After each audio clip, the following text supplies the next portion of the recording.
Alrighty. What's All happening, right. all? Good. Good We're evening. here. And a happy Wednesday evening. What is this? July, what's today? July 29th? 29. July 29th. We're almost into August, man. Is this what, when you're doing Takeo After Dark, doesn't the summer just fly by because we're having such a good time? Right? Oh, Before we know it, it'll be hot August nights. oh, hot August nights. And then it'll be those, we'll be trying to remember those, what is it? Try to remember the Time kind of September. September and Yeah. yeah, whatever. Well, we're stop us before we start singing, okay? Yeah. Yeah, there we go. Well, good evening, everybody, and welcome to Takeo After Dark, Part 6. I'm joined by Tim Ward from Mechanical Hub. Tim's in the background. John Messenbrink's getting ready to go on vacation, which good, well deserved. To my right is Dave Holdorf. To my left is Rick Mayo. Well, we are the Takeo Training Trio. Lots of alliteration there too. Did you catch that? Yeah. Takeo Training Trio, Trio. or trio of Takeo trainers. Lots of alliteration for anxious anchorman. There we go. And this is part 6, so it's going to be one of those nights we could tell already, right? Part Oh, 6 man. of summer school. Ooh, yes. Episode 6 of Summer School. Episode 6. So ModCon piping and pumping. We're going to start out with a discussion on ModCon piping and pumping and follow that up with a primer on circulator selection. We're going to go over that again. So we understand what it's all about. As always, I just want to give you just a quick heads up on what we're going to be doing tonight and how this is going to work. Again, if there are any first timers in there, then keep your heads up. Look on your control panel. If you see this here orange arrow, if it's pointing to your left, then click on it. And if you click on it, that's going to expand your control panel. Okay, that's going to expand your control panel. And when you expand your control panel, what you will see is this, one of the things that will come up is this questions chat box. And that's going to be how you ask your questions. All right. And if you haven't guessed already, I think you can guess the theme of this evening. All right. It's Monty Python and the Holy Grail. And go away or I shall taunt you a second time. So that's how we roll tonight. That's how we roll tonight. And a good evening to everybody. Mr. House, Mr. Whelan, Gary Scarborough's in the house, Daniel Leary, excellent, very good, very good. Happy to have you all here with us this evening. And we're going to have ourselves a grand old time. So we might as well get this show on the road, huh? And maybe that's what we should call ourselves tonight, the Knights of the Round Table. What do you think, Dave? Sure. I like it. Yeah, no, we'll go to Camelot and drink ham and spam and well, whatever. Never mind. I think we should just continue. We should just how about this? How about I shut up and we're going to get right into ModCon piping and pumping, and we're going to turn it over to our very own King Arthur, our man from Provo, Utah, the man, Not the myth, Provo, not Provo. Not Provo. Sandy. Sandy, Is Sandy Utah. near Provo? Well, far enough away, let me put it that way. Far enough away. Okay, so here's our man who is nowhere near Provo and has absolutely no linkage to Provo whatsoever. It don't matter. Sounds like fighting words, man. Holy There cow. we go. We're going to turn it over to Rick Mayo, who's going to talk to you about ModCon piping and pumping and a very interesting take on sizing pumps for your ModCon boilers. So take it away, Mr. Mayo. Show my screen. 10-4. Well, let's jump in and make this thing happen. Tell me this. Do you see what I see? I don't know what you see. I see a presentation on There, ModCon boiler piping, all. but what I do you love see, it. Rick? Okay. I'm going to shrink that thing down and get rid of that. All right. Well, welcome everyone. One thing that we want you to understand about this, John mentioned it a little bit already, is that we have lots of different boilers pictured here.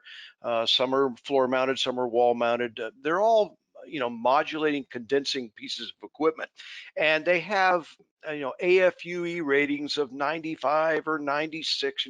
Very high efficient, possibly or possibility for these units. But one thing that we try to emphasize, because we're circulator manufacturers is that the circulator has a whole lot to do with the efficiencies of these products. So, so understand the circulator sizing in itself can help these these pieces of equipment actually obtain higher efficiencies. So what we're going to look at real quick here is just the primary, secondary, configuration. So we're going to focus on this circulator in particular, as far as the sizing, and this little configuration here where we have people have called it closely spaced tees, tees that have been butted together, and we'll get into some of those details as well. This is another configuration that we've seen out there, but for the most part, this is what the manufacturer shows you. And I should just make this clear right now. The manufacturer of your boiler will give you drawings in the manual to show you how they prefer their boiler to be piped. I'm giving you some general statements, but there's still some people out there that have piped it in this boiler loop configuration. And I guess what I'm going to focus on is we're still talking about this particular circulator and these T's and these little A's and B's, and we'll get into all that stuff as well. I will say this, some of the boiler manufacturers out there have an external signal, a control wire signal, a control signal that you would run a wire from the boiler to the circulator, and they control the speed of this pump based on some input that the boiler can actually see, which is a good thing, and use it to your ability. So if you have it, great. But here's the two things that have to match up. The boiler has to be able to give the signal, and the circulator has to be able to receive it. Taco has circulators that have those signals. They're typical of 0 to 10 volt DC or pulse width modulation. But our littlest pump right now, and you'll see where I'm going with that emphasis on littlest pump, doesn't have the ability to receive that in an ECM offering yet. Okay, and since we've all kind of graduated to the high efficiency circulators, I'm making note of that. Taco by all means does have a circulator that receives the 0 to 10, but oftentimes it's actually bigger than you need, and that's what we'll get into in my short little session tonight. So we're focusing on this circulator in that configuration. Now, when we're talking about the sizing of this pump, it's important to know that not every boiler manufacturer, or the circs aren't small enough to have a 0 to 10 volt, then we're going to size this on and run it under a condition we call fixed speed. And if we do that, we just want to make sure that it's sized correctly, because oversizing, again, will lead to poor boiler efficiency. So near boiler piping, modulating condensing boilers. The whole idea and the concept about primary, secondary is to get this thing called hydraulic separation. What we're trying to do is make sure the boiler circulator never affects the system circulator or vice versa. It gives us that good separation where the two can operate independently of each other. Okay. What we're trying to do is make sure that if it's done correctly, the pressure drop of the boiler's heat exchanger is never has to be taken care of or considered by the system circulator. Okay, so all the boiler pump has to do is worry about its heat exchanger and a little bit of incidental piping. Then the system pump, all it has to worry about is what's within the system, and the two will never talk to each other if it's done correctly, and we'll emphasize that as well.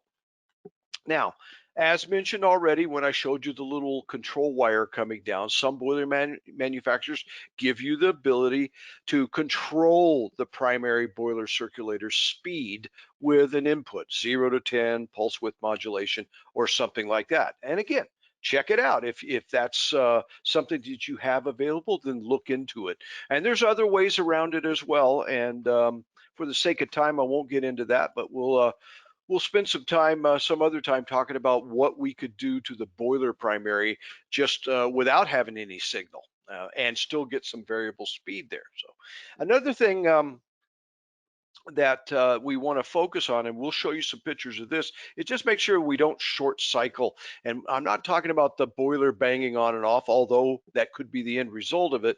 What I'm talking about is the heated water that the boiler's just produced actually going back into its return and actually warming up the return, and that's not a good thing. So anyway. So most of your boiler manufacturers will show you pictures in the back of the book that tells you the way they want it piped, okay? And many of them, not all of them, but many of them show you the primary, secondary configuration. So again, follow the boiler manufacturers' tips and tricks, and they'll keep you out of trouble. That's the best way to keep yourself from going to jail, so to speak. So here's a picture and a blow up of primary secondary piping configuration. In this case, I'm using these little notes, the A's and the B's and the C's, and it is pretty simple once you get the concept in your head, okay? So here's that same configuration. Let's say it's a floor mounted boiler and I'm pumping into the boiler here, and here's my system, and it has a pump on it. Just again, I'm focusing just on this section right here. So here are the rules. This will keep you out of trouble in good old primary, secondary. The A note, notice it's right here, right? The A note says that these two T's, the spacing between these two T's is going to be relatively short. Anytime you see the word maximum, don't use that as your guide to cut a piece of pipe. Okay, that they're just saying don't exceed this. In fact, what that means when it says maximum is actually make it closer. Okay, so the maximum spacing in between these two T's is 4 pipe diameters of this secondary portion of the system. So if that secondary portion of the system was 2-inch, what's 2 times 4? I better be less than 8 inches there is what the A note means. Just keep them together. I got some other slides that'll help you help this gel in your mind, so to speak. Okay, here's a good analogy, and we were talking about this because we've used it before. I want everybody in the audience to look at me for 1 second. Hopefully you can see my hands, and I want you to take one fist and hold it up like this, make a thumbs up and give the left thumbs up, and take these two like this and put them together, because basically that's what we're doing. If this is one T and this is another T, that's what we want to end up with. We want them right together as close as physically possible. Now I'm aware that there's the press tools out there and they want a certain distance, but typically those will keep you within these maximum guidelines. So just get it as close as physically possible. Note B says just the opposite of that. As a minimum, I want 8 pipe diameters coming from left to right here, because that's the direction of flow. So I want this to be a minimum of 8 pipe diameters. And once we get past these closely spaced T's here, or the T's that are butted together, then I want at least 4 pipe diameters before anything else happens. And I'll show you on another slide why that is, okay? And we're not going to talk too much about the C note. Okay, the C note in our case is just thermal trapping, and it's normally associated with a variable speed injection mixing. It was always part of that third thing that people had to get their head around when they were doing variable speed injection mixing. But in essence, or generally speaking, it's a thermal trapping. It's saying this, that the hotter water will never naturally migrate down very far, and that's why we give you a distance there as well. So in this set of slides, yeah, go ahead. I do have a question here. It came from Robert Dressler. Not a question, more of a statement. Most of the manuals I've seen say 4 times the diameter as a minimum and don't exceed 12 inches. So is there a disconnect there? Or are we? Yeah, I'm guessing it's a misunderstanding. Go back and read that again. Normally, some of the manuals only say a maximum of 12 inches. But if you go back to the primary secondary rules, and I believe this goes back to the 1950s, okay, so it's not new information. It's been around quite a while. It is 4 pipe diameters, okay, as a maximum spacing. So the people that put 12 inches in their manual must think that everybody has at least 3-inch pipe. So that's, again, I used to work for a boiler manufacturer, and it's just one of those things they cut and paste from other people, and it's been one of those, I don't know, May not have been proofread. It's a misinterpretation of the original thing. So I think it's a cumulative errors, I guess the word I was looking for. So keep them close, in other words. Yeah, yeah. Look closer at the at what the manufacturer's actually saying, and you know, if one, not all of them are saying that, I can guarantee you that. So that would be my comment. So, are we good? So understand this, if understanding the A's and B's, let's focus on A and B, okay? As the fluid comes out of the circulator, it's in a state that's kind of radical and moving around. And after us, and this was tested again, we're going back to 1950s when they kind of figured all this stuff out. But after at you know, a certain velocity, after a certain amount of straight pipe, the water kind of mellows out. Here's kind of a visual indication, you know, this chaotic flow, you like that term? Chaotic flow comes out of here. Some people say turbulent, but it really doesn't meet the turbulent flow criteria. But call it chaotic flow as it comes out of the circulator. After a certain amount of straight pipe length, it mellows back down to somewhat of a smooth flow, or a kind of it's not truly a laminar flow either, but we just want to give you kind of a visual indication. What we're trying to achieve by that certain amount of straight pipe before those tees is we want it to be nice and smooth as it goes across these two tees. Again, once it gets about 4 pipe diameters past here, then you could put another set of tees in there. So this is a little misleading, but just get the concept, okay? That we want the water to mellow out, and it wants to be mellow as it goes across this set of closely spaced tees. That's ultimately what we're trying to do, okay?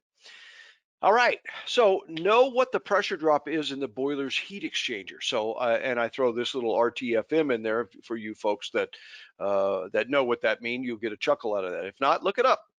I'm showing you a boiler heat exchanger pressure drop graph. Okay, there's all kinds of them out there, but what we're saying, and what I want to emphasize more than anything, is don't oversize the boiler circulator. Okay, and this is how you're capable of not doing that. You have to know what the resultant pressure drop is at given flows throughout the boiler's heat exchanger. So if you don't follow that, okay, let's show you some pictures of what will happen. And it's kind of a gradual thing. We'll focus in on this set of tees right here. So I'm going to kind of blow this up, and so you'll know what I'm talking about here, right? The ideal flow pattern, right, is to have the coolest water back to the boiler, right? Everybody knows that. It's a modulating, condensing piece of equipment. We all know that anything under about 130 F is good. 130 or lower is condensing, and the lower the better. So we always want this low temperature fluid back to the appliance, okay? So that's what we're trying to achieve, and that's ultimately a good thing, right? Another thing that people have said is, hey, what if I could get the flow in the boiler circulator to be the same as the boiler flow in the system? And I'll say this, I'll give it a thumbs up, but it's not very practical to do. If you think about that, if I have a circulator here that's feeding a flow back into the heat exchanger, and I have a circulator out here that's feeding out to the system, what's the likelihood of those two to give me exactly the same flow and head? And it's almost impossible. Okay, so without balancing apparatus and adding a bunch of time and money to the system. So anyway, or you know, then just pipe it without primary, secondary if the boiler manufacturer will allow it. Okay, here's where we get into trouble. When you oversize your boiler circulator, you're going to get this, and I'll make a upfront statement. You're going to get a little bit of this anyway, especially on those shoulder condensions. You know, when we're not at design, or just the pump, unless you have a circulator has a very wide range, and unless you have that feedback coming from the boiler itself to vary the speed automatically of the pump, you're going to get a little bit of this. So there's no way around it. With a fixed speed circulator. However, you can keep it, or you could make it a lot better by following some of these tips that we're going to give you, okay? So as I oversize the boiler circulator, I'm going to bypass. Some of that is not going to go all the way out of here because of hydraulic isolation, right? I'm going to come right across the top of these two T's, and I'm going to warm the water going back to the boiler, which is not a good thing if we're trying to obtain the lowest temperature coming back to the piece of equipment. Okay, so I'll give that a thumbs down for you there. So hopefully that concept makes sense to you. Let's go to the boiler manufacturers. For the sake of time tonight, we're just going to show you a couple of them and kind of make this a little bit faster. I'm going to pick a boiler that's around 150,000. This happens to be a 155. It happens to be from this manufacturer right here. And what I want you to understand is understand what they allow you to do in writing. Okay. In this case, they show you a 20-degree delta, they show you a 25, and they show you a 35-degree delta T. They actually could show you the maximum flow they would want to ever see, in this particular manufacturer does, and the minimum flow at both high and low fire. Just make note of that. You know, you want to stay, they put that on there for a reason. They want to stay within those parameters. This is what the graph looks like when you put a certain amount of GPM through that boiler's heat exchanger. You're going to have a certain amount of pressure drop, and that's what the, you know, that's how they show you. In this case, this is dotted line is 155, and they've got these points on here that they just pointed out to us. Okay, so just to emphasize that, you'll see what we're doing here. In this case, I need a little over 8 GPM to give me my 35-degree delta T. Look at that. That's only 1.5 foot ahead.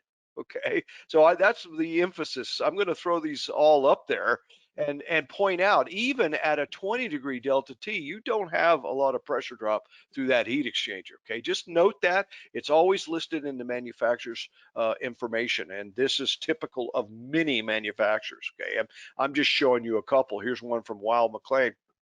So they're actually giving you, in this case, we got that boiler 155, and they're showing you a 20, a 30, and a 40-degree delta T on theirs. Okay, so this is in writing. This is what they'll allow, and this is what they're telling you to anticipate. One thing about this particular chart that's a little different than others is Weil-McLain actually puts a little bit of extra fudge factor in there, and what that means is the flow, the resultant pressure drop with the flow through the heat exchanger with some incidental near boiler piping, maybe some fittings or stuff. So just make sure you understand that. They've already, you don't need to double dip, and I'll show you what we're talking about here in a second. But let's go ahead for the sake of time and just show you that same range. There's a 40, there's a 30-degree delta T, and there's a 20-degree delta T. So notice that, okay? Well, even with the pipe valves and fittings and everything, they're saying it's around 6 feet ahead is all, okay? So understand, these are representative of a fire tube heat exchanger.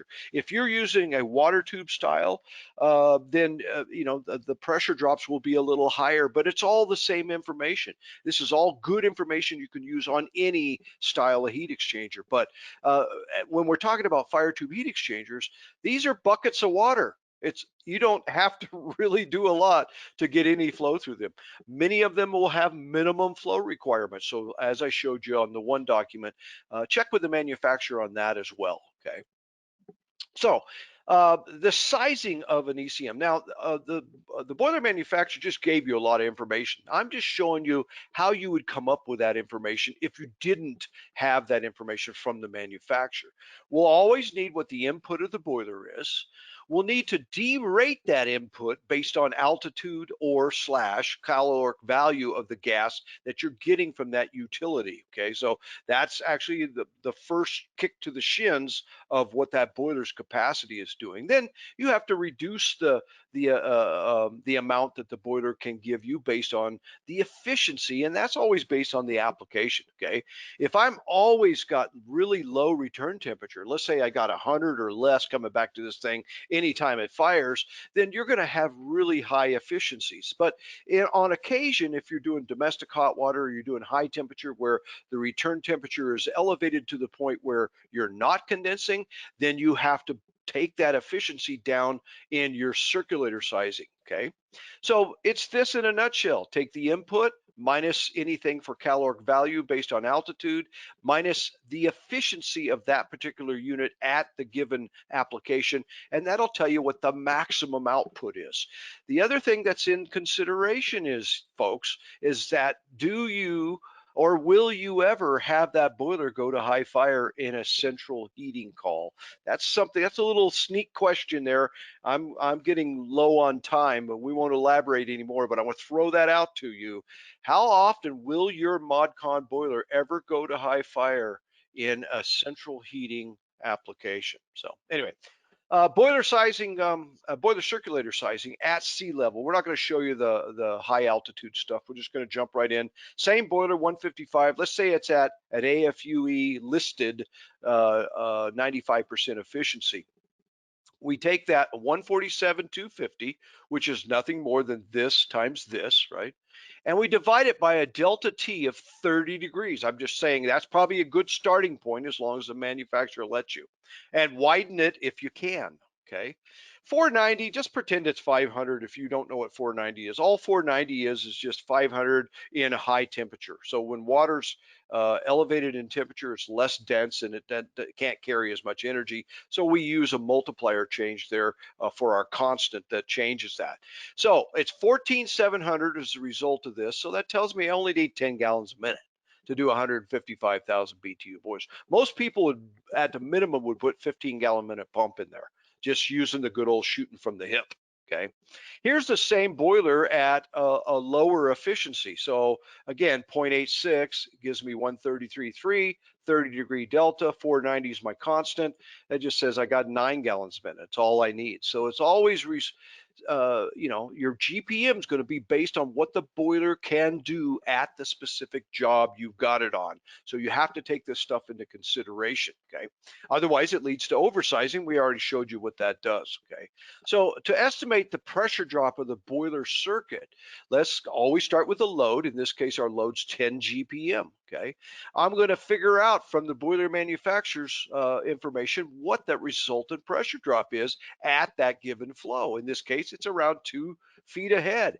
Even if I add my own pipe out, incidental pipe valves and fittings and stuff, I'm at as little as less than 1 foot, and maybe as high as 3, depending on what components you have in that little circuit. Okay, so let's put it all together. I need a pump at 10 GPM at 5 foot ahead.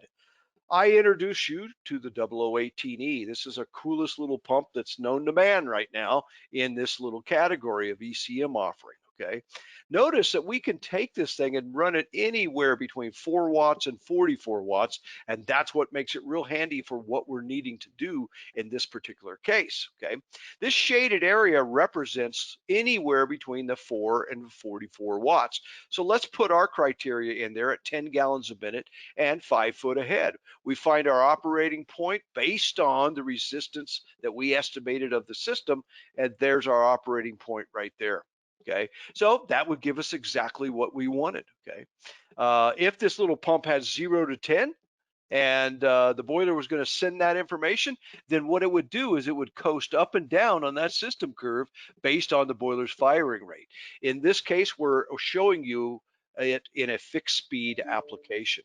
Okay, same thing goes for a 0015E3. It's not quite as fancy. It's a lot less money than a 0018. Okay, and so let's see where that would do. Let's put the criteria in there at 10 gallons a minute and 5 foot ahead, and we happen to fall right on one of the presets on constant pressure. Okay, just remember, constant pressure is an automatic mode, but it ain't ever going to move automatically if you have nothing changing hydraulically downstream.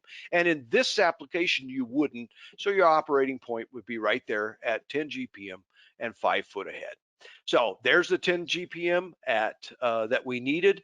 What happens when we're not running at a design load condition? Let's just cut it in half. And for the sake of time, I'm going to do the same math for you and do the division by the given GPM to find out what the resultant delta T is.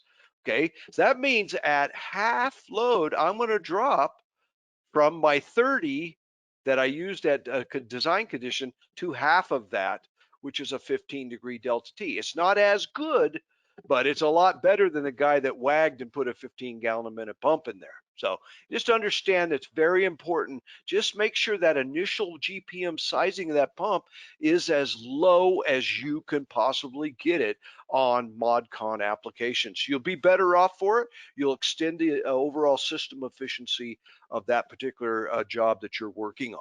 Okay, so it's back to John now. How you like that picture? You haven't seen that in a while, have you? Picture. Oh my God. Take it away. Take A it away. long time ago in a galaxy far, far away. Hey, Rick, I've got a couple questions for you before we jump in. And Okay. I noticed the gentleman's in the audience tonight who sent me an email asking about a specific question, and which you kind of covered, is when, you know, if you have your boiler circulator, right? And that the system flow had drops, maybe because we've closed some valves, or if we have a variable speed circulator because the circulator slowed down. There's really no way around having reverse flow through those T's, right? It's just not. No, as mentioned, You're like not I going to said, avoid it. right, on those shoulder conditions, you know, when the boiler's nowhere near what it has the capability, and when you're nowhere near what you really needed and you use for the sizing of the pump, you're going to get a little bit of that. The good thing about that, and I've always used this as kind of like, you know, a get away from gotcha kind of thing. Under those shoulder conditions, under those light load conditions, on most of the modulating condensing equipment, you're actually doing an outdoor reset, right? So your actual temperatures that the boilers are trying to achieve is lessened, right? It's lower. So that lower firing rate that's giving you the lower temperature going out to the system, also the result of that is a lower return temperature anyway. So yes, you're going to raise it a bit, but it might be, and most of the time is, under 130 degrees. So you're still going to be in a condensing mode. Again, it could be better, but not everybody's doing the 0 to 10 with a small enough circulator that gives them what they need. And let me emphasize that. When I say small enough circulators, people that got pumps on their boilers, but if you can't ever go with an ECM circulator, you can't ever go lower than low. And if low gives you a real tight delta T anyway, you can't do any better. So a lot of those boilers sit there at their lowest setting and they still have delta T's of 10 and 15 degrees. So it's kind of the same thing. Again, use it if you can. It's more important that I emphasize the fact that size the pump right from the get-go, and you'll be better off for the whole season. Exactly, and the kind of the curveball in here is using variable speed circulators on your distribution side, whether they're delta T or delta P. They're going to slow down at some point, right? Yes. It doesn't really matter which one you're using, and you're going to have that almost exact same thing happen regardless. I know we've had a lot of people who don't quite get either can't or won't understand delta T pumping.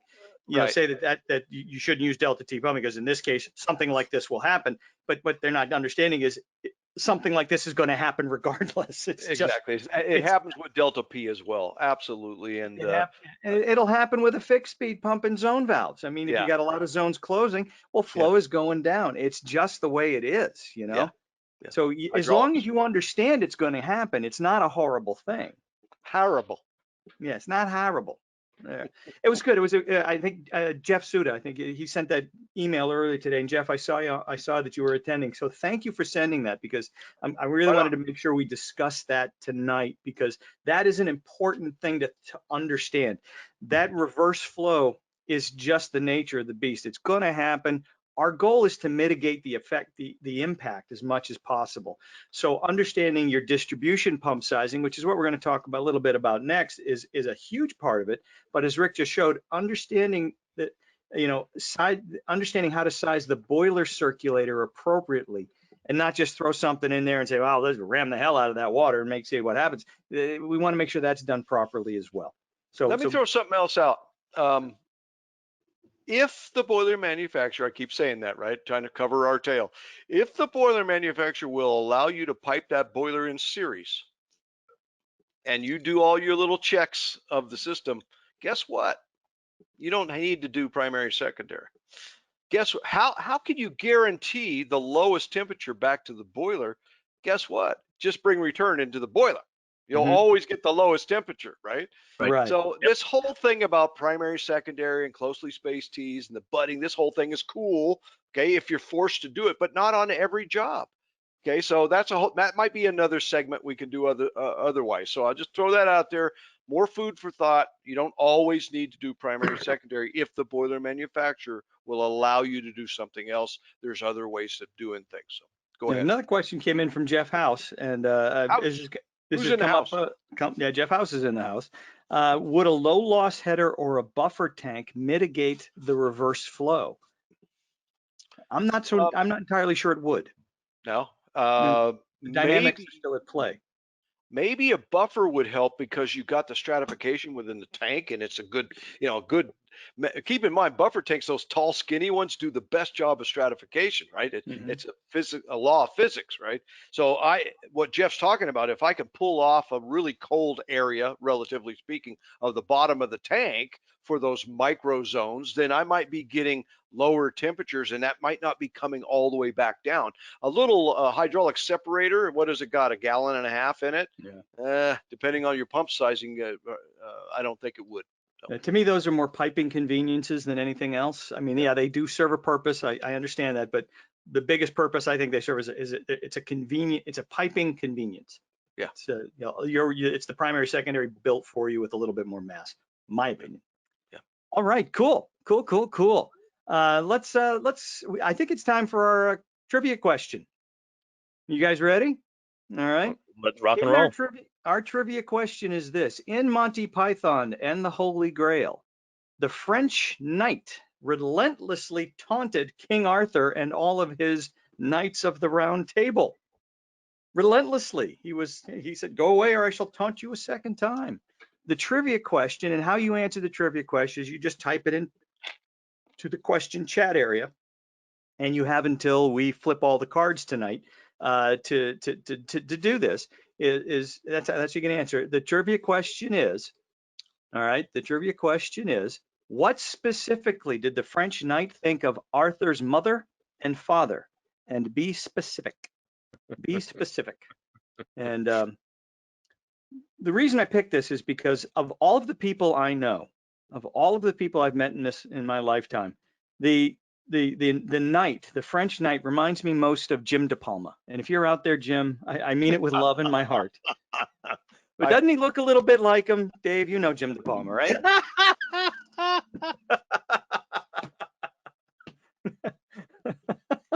Okay. JD is here tonight. Yes, he is. All righty, Jim. It reminds me of Jim De Palma. I don't know why. Every time I see the movie, I go, Jimmy De Palma. I just do. Jim, I'll have to meet you sometime. I'm not sure I can relate. I just look at the pictures. It's all you need to know. It's right there. Hey, we got answers coming in. All right, very good, very good. And we're going to require specificity. Specificity is important. Very good. Come on, Johnny, says Jimmy. Sorry, Jim. Yeah, come on. It's all. Tell me you don't see it. You see this guy in the mirror every day. Tell me you don't see it. All right. Okay, we're going to talk ECM. We're going to start our discussion on ECM circulators. We're going to start talking really just about circulator sizing in general and why you might use these things for your distribution, your heating distribution. ECM circulators are kind of like where ModCon boilers were maybe 10 to 15 years ago. 10 to 15 years ago, who used ModCon boilers? All the cool kids, right? The coolest of the cool used these things, and everybody looked at them like, wow, what are they doing? Are they crazy? Those things are expensive. They're complicated. They're expensive. They got to change everything. I don't know what they're doing, but they were intrigued and they watched the cool kids. And when the cool kids kind of started having more and more success, well, then it started to spread. Now, in any area of the country that is not served by utilities offering rebates, I think you're going to see a lot of the same stuff when it comes to ECM circulators. Who's using them? The cool kids. All right. We did a webinar earlier this morning for a supply house and their customers in Michigan. And unless there were rebates, most of the people just simply didn't use them. And the obvious question is why? Why don't you use them? Oh, they're expensive. But these same guys are putting in ModCon boilers. So the expensive argument doesn't really wash. Now, does it? Yeah, they're more expensive than standard efficiency circulators, but ModCon boilers are more expensive than standard efficiency circulators too. Here's the thing that ties it together for me. Why do people put in high efficiency boilers? Why do they put in ModCon boilers? Well, obviously they want to give their customers the most efficient boiler possible. The price difference has kind of gone away. It's just what you do, right? It's just what you do. Yet we're doing all this work. We're learning how to pipe these things up the right way for peak efficiency, and we're learning about this, and we're learning all this other cool stuff, and we're talking about buffer tanks, and we're talking about hydraulic separators, which all the cool kids are using too, you know, and we'll discuss those things forever. And then our discussion a few weeks ago about water treatment. We're going to treat the water to keep those passages clean for maximum efficiency and the longest life of the boiler, and how important that is. And then Kevin Shea told us about, combustion analysis isn't an option anymore. You've got to fine tune these things and make sure they're running at peak efficiency, both safely and efficiently and effectively. And we do all that, and then we take a 3-speed pump, set the sucker to high, and go and walk away. I don't understand that because to me, I'm going to give you, to me, that's saying I'm selling you a system, a level 10 system, but this last thing I do, putting a 3-speed pump on there and setting it to high, I'm just derating that system intentionally down to a level 6 or a level 7. That's what's happening. And it's kind of hard to argue that. It really is what's happening. The circulator is probably the most important overall element to system efficiency. Yeah, the boiler makes the heat, right? And we really care about that. We want to pipe that thing up right. We want to make it look good. We want to do all this fantastic work for this boiler. The boiler is the biggest, sexiest, most expensive thing here, and we're going to make sure that's done right. Great. The heat emitters, that's what delivers the heat. That's so important, whether it's radiant floor, panel radiators, baseboard, unit heaters, you name it, anything decorative, whatever, delivering the comfort, that's important too. But understand this, the boiler makes the heat emitters deliver the heat, but the circulator is the thing that facilitates the journey. And how effectively and economically and efficiently it does facilitate that journey is going to determine how efficient the overall system is. And I'm not talking economically in terms of electrical consumption. Okay, that's pennies on the dollar here. What I'm talking about is how close do we get to the correct flow? How close do we get to the right flow to make this collection of parts a system that'll sing and dance, okay? And we define a system. We define a system as something where the whole is greater than the sum of the parts, okay? It's incomprehensible to me that we put together these systems and then we just slap the pump we always use and, well, let's set it to high because we won't have any problems. Well, no, you won't have any problems. You're not gonna. If you define problem as someone calling you up and claiming they're freezing to death and blaming you, well, no, you're not gonna have a problem. But other problems are gonna come. You're gonna pay that bill. Somebody's gonna pay that bill later on. I'm gonna go on a limb here, and I know my two compatriots are gonna start rolling their eyes, but I think the days of the 3-speed pump are numbered. I think they're numbered because there's the convenience that we bought into of having a little switch that goes low, medium, high. Ooh, how about that? The convenience we bought into isn't worth it. All right, it's not worth it. The convenience is not worth the price that we're paying, not just to buy the pump, not just to run the pump, but the damage it does to the system. So I firmly believe 3-speed circulators are dead pumps walking. It's not going to be long. The more we understand how these things work, the more we're going to realize these things aren't helping us any. All right. They're great. They're convenience items. They solved a lot of problems, real or imagined, but their days are numbered. I believe that to be true. And that's just because I'm nuts. But hey, let's go there. So let's. Yeah, you're nuts. Thank you, Dave. Appreciate that. So let's talk. The reason days are numbered is we have to understand pump curves. We have to understand steep curves, and we have to understand flat curves, and we have to understand system curves. What makes a steep curve and what makes a flat curve? Mostly, a pump curve is steep in relation to another pump, okay? And a flat curve is flat in relation to a steep curve pump.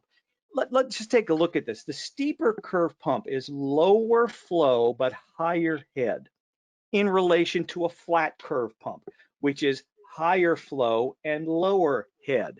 All right. In the world of pump manufacturing, steep curve pumps are known as European style curves, and they were designed for European style systems. We're talking panel radiators with small dimension pipes, small diameter PEX, and a home run to each radiator from a central manifold with a thermostatic radiator valve designed to a 40-degree delta T. All right, lower flow, a 40-degree delta. If I've got a 100,000 BTU boiler, all right, a 100,000 BTU system at a 20-degree delta T, that's 5 gallons a minute worth of flow rate. At a 40-degree delta T, that's 2.5 gallons a minute worth of flow rate.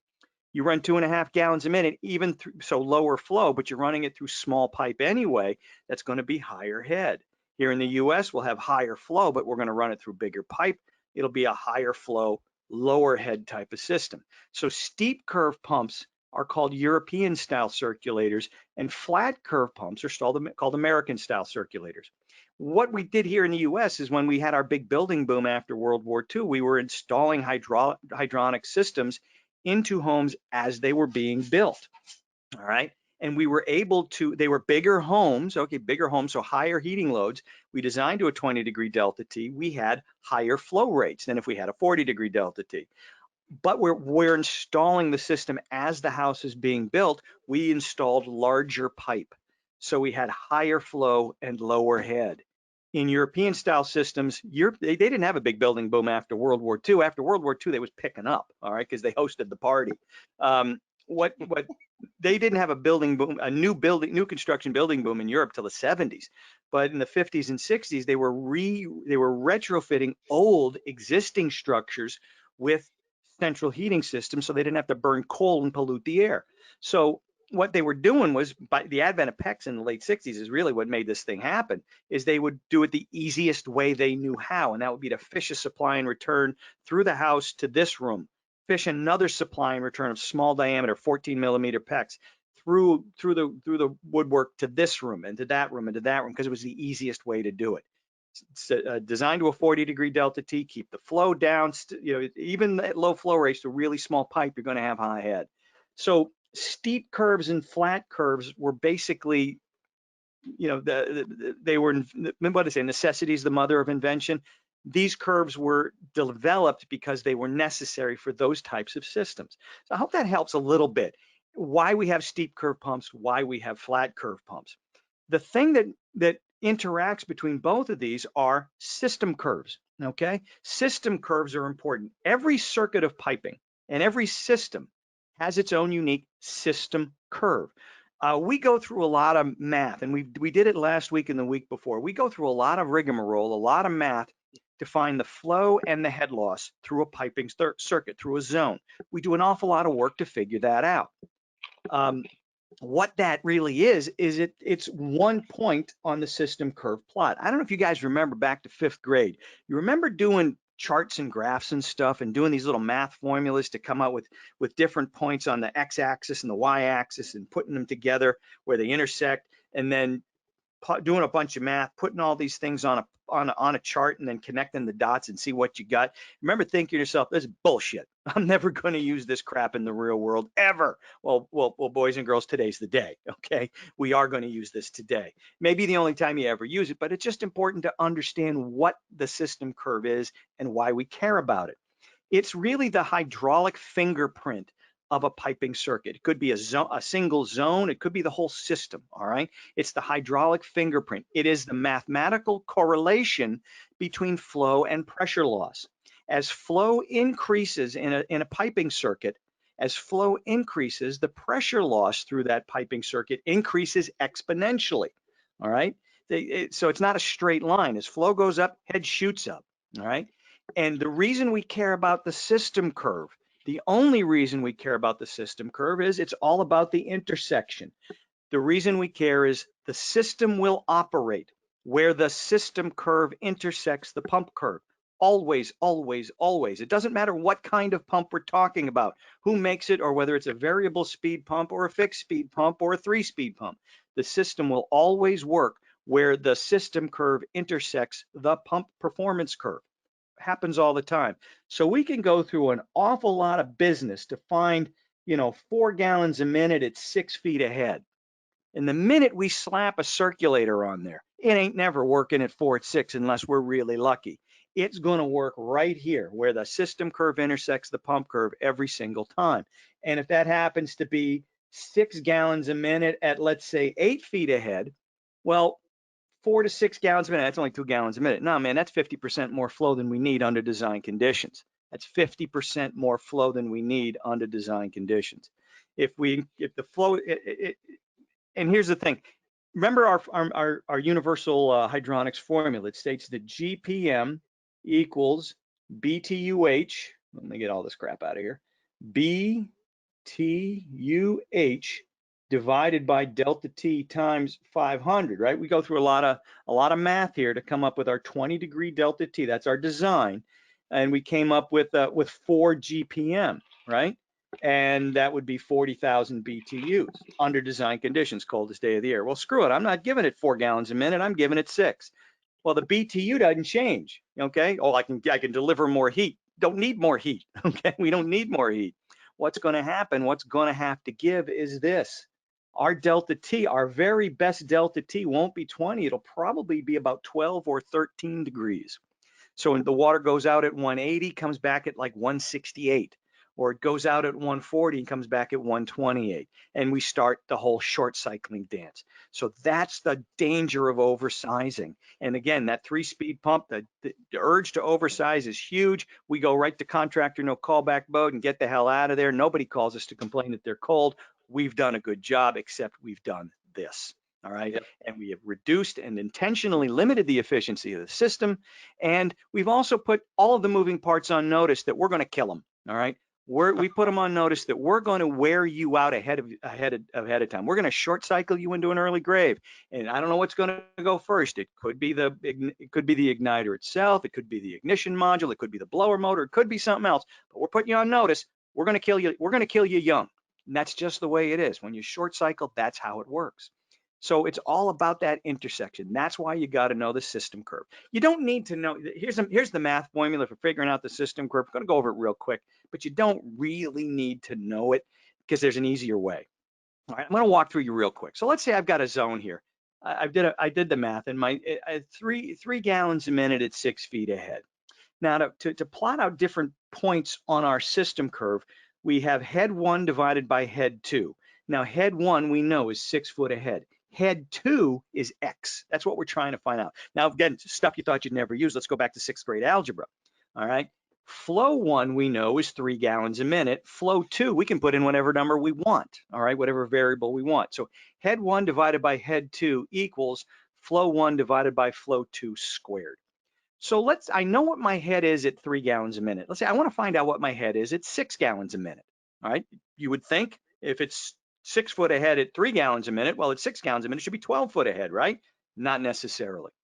So the way we work this out, let's put in the numbers we know. We know head 1 is 6, head 2 is X, flow 1 is 3, flow 2 is 6. So we have 6 divided by X equals 3 divided by 6 squared. So 6 divided by X equals 3 divided by 6 is 0.5 squared. 6 divided by X equals 0.25. Because 0.5 squared is 0.25. Now we want to isolate for X. We're going to multiply both sides by 6. So 6 equals 0.25X. To solve for X, we divide both sides by 0.25, and we will find that the head at 6 gallons a minute is 24 feet, okay?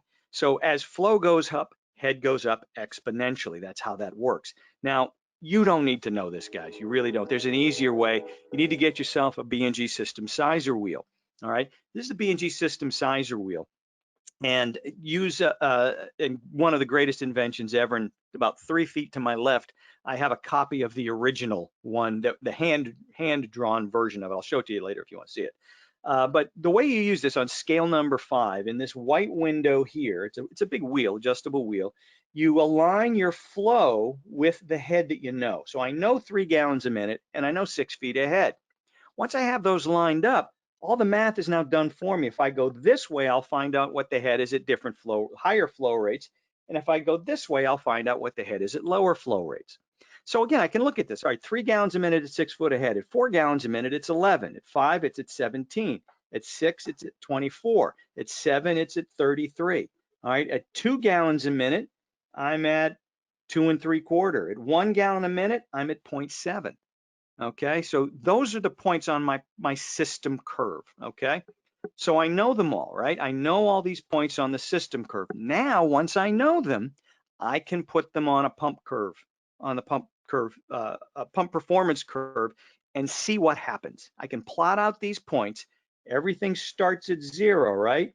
And I simply, whoa, excuse me, come on back here. I simply connect the dots. All right, I connect the dots.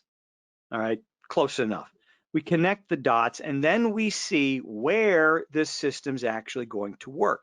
Now, if I was a smart guy and I'm looking at this and I got a 3-speed circulator here, the Takeo 0015 standard efficiency, 3 gallons a minute at 6 feet ahead.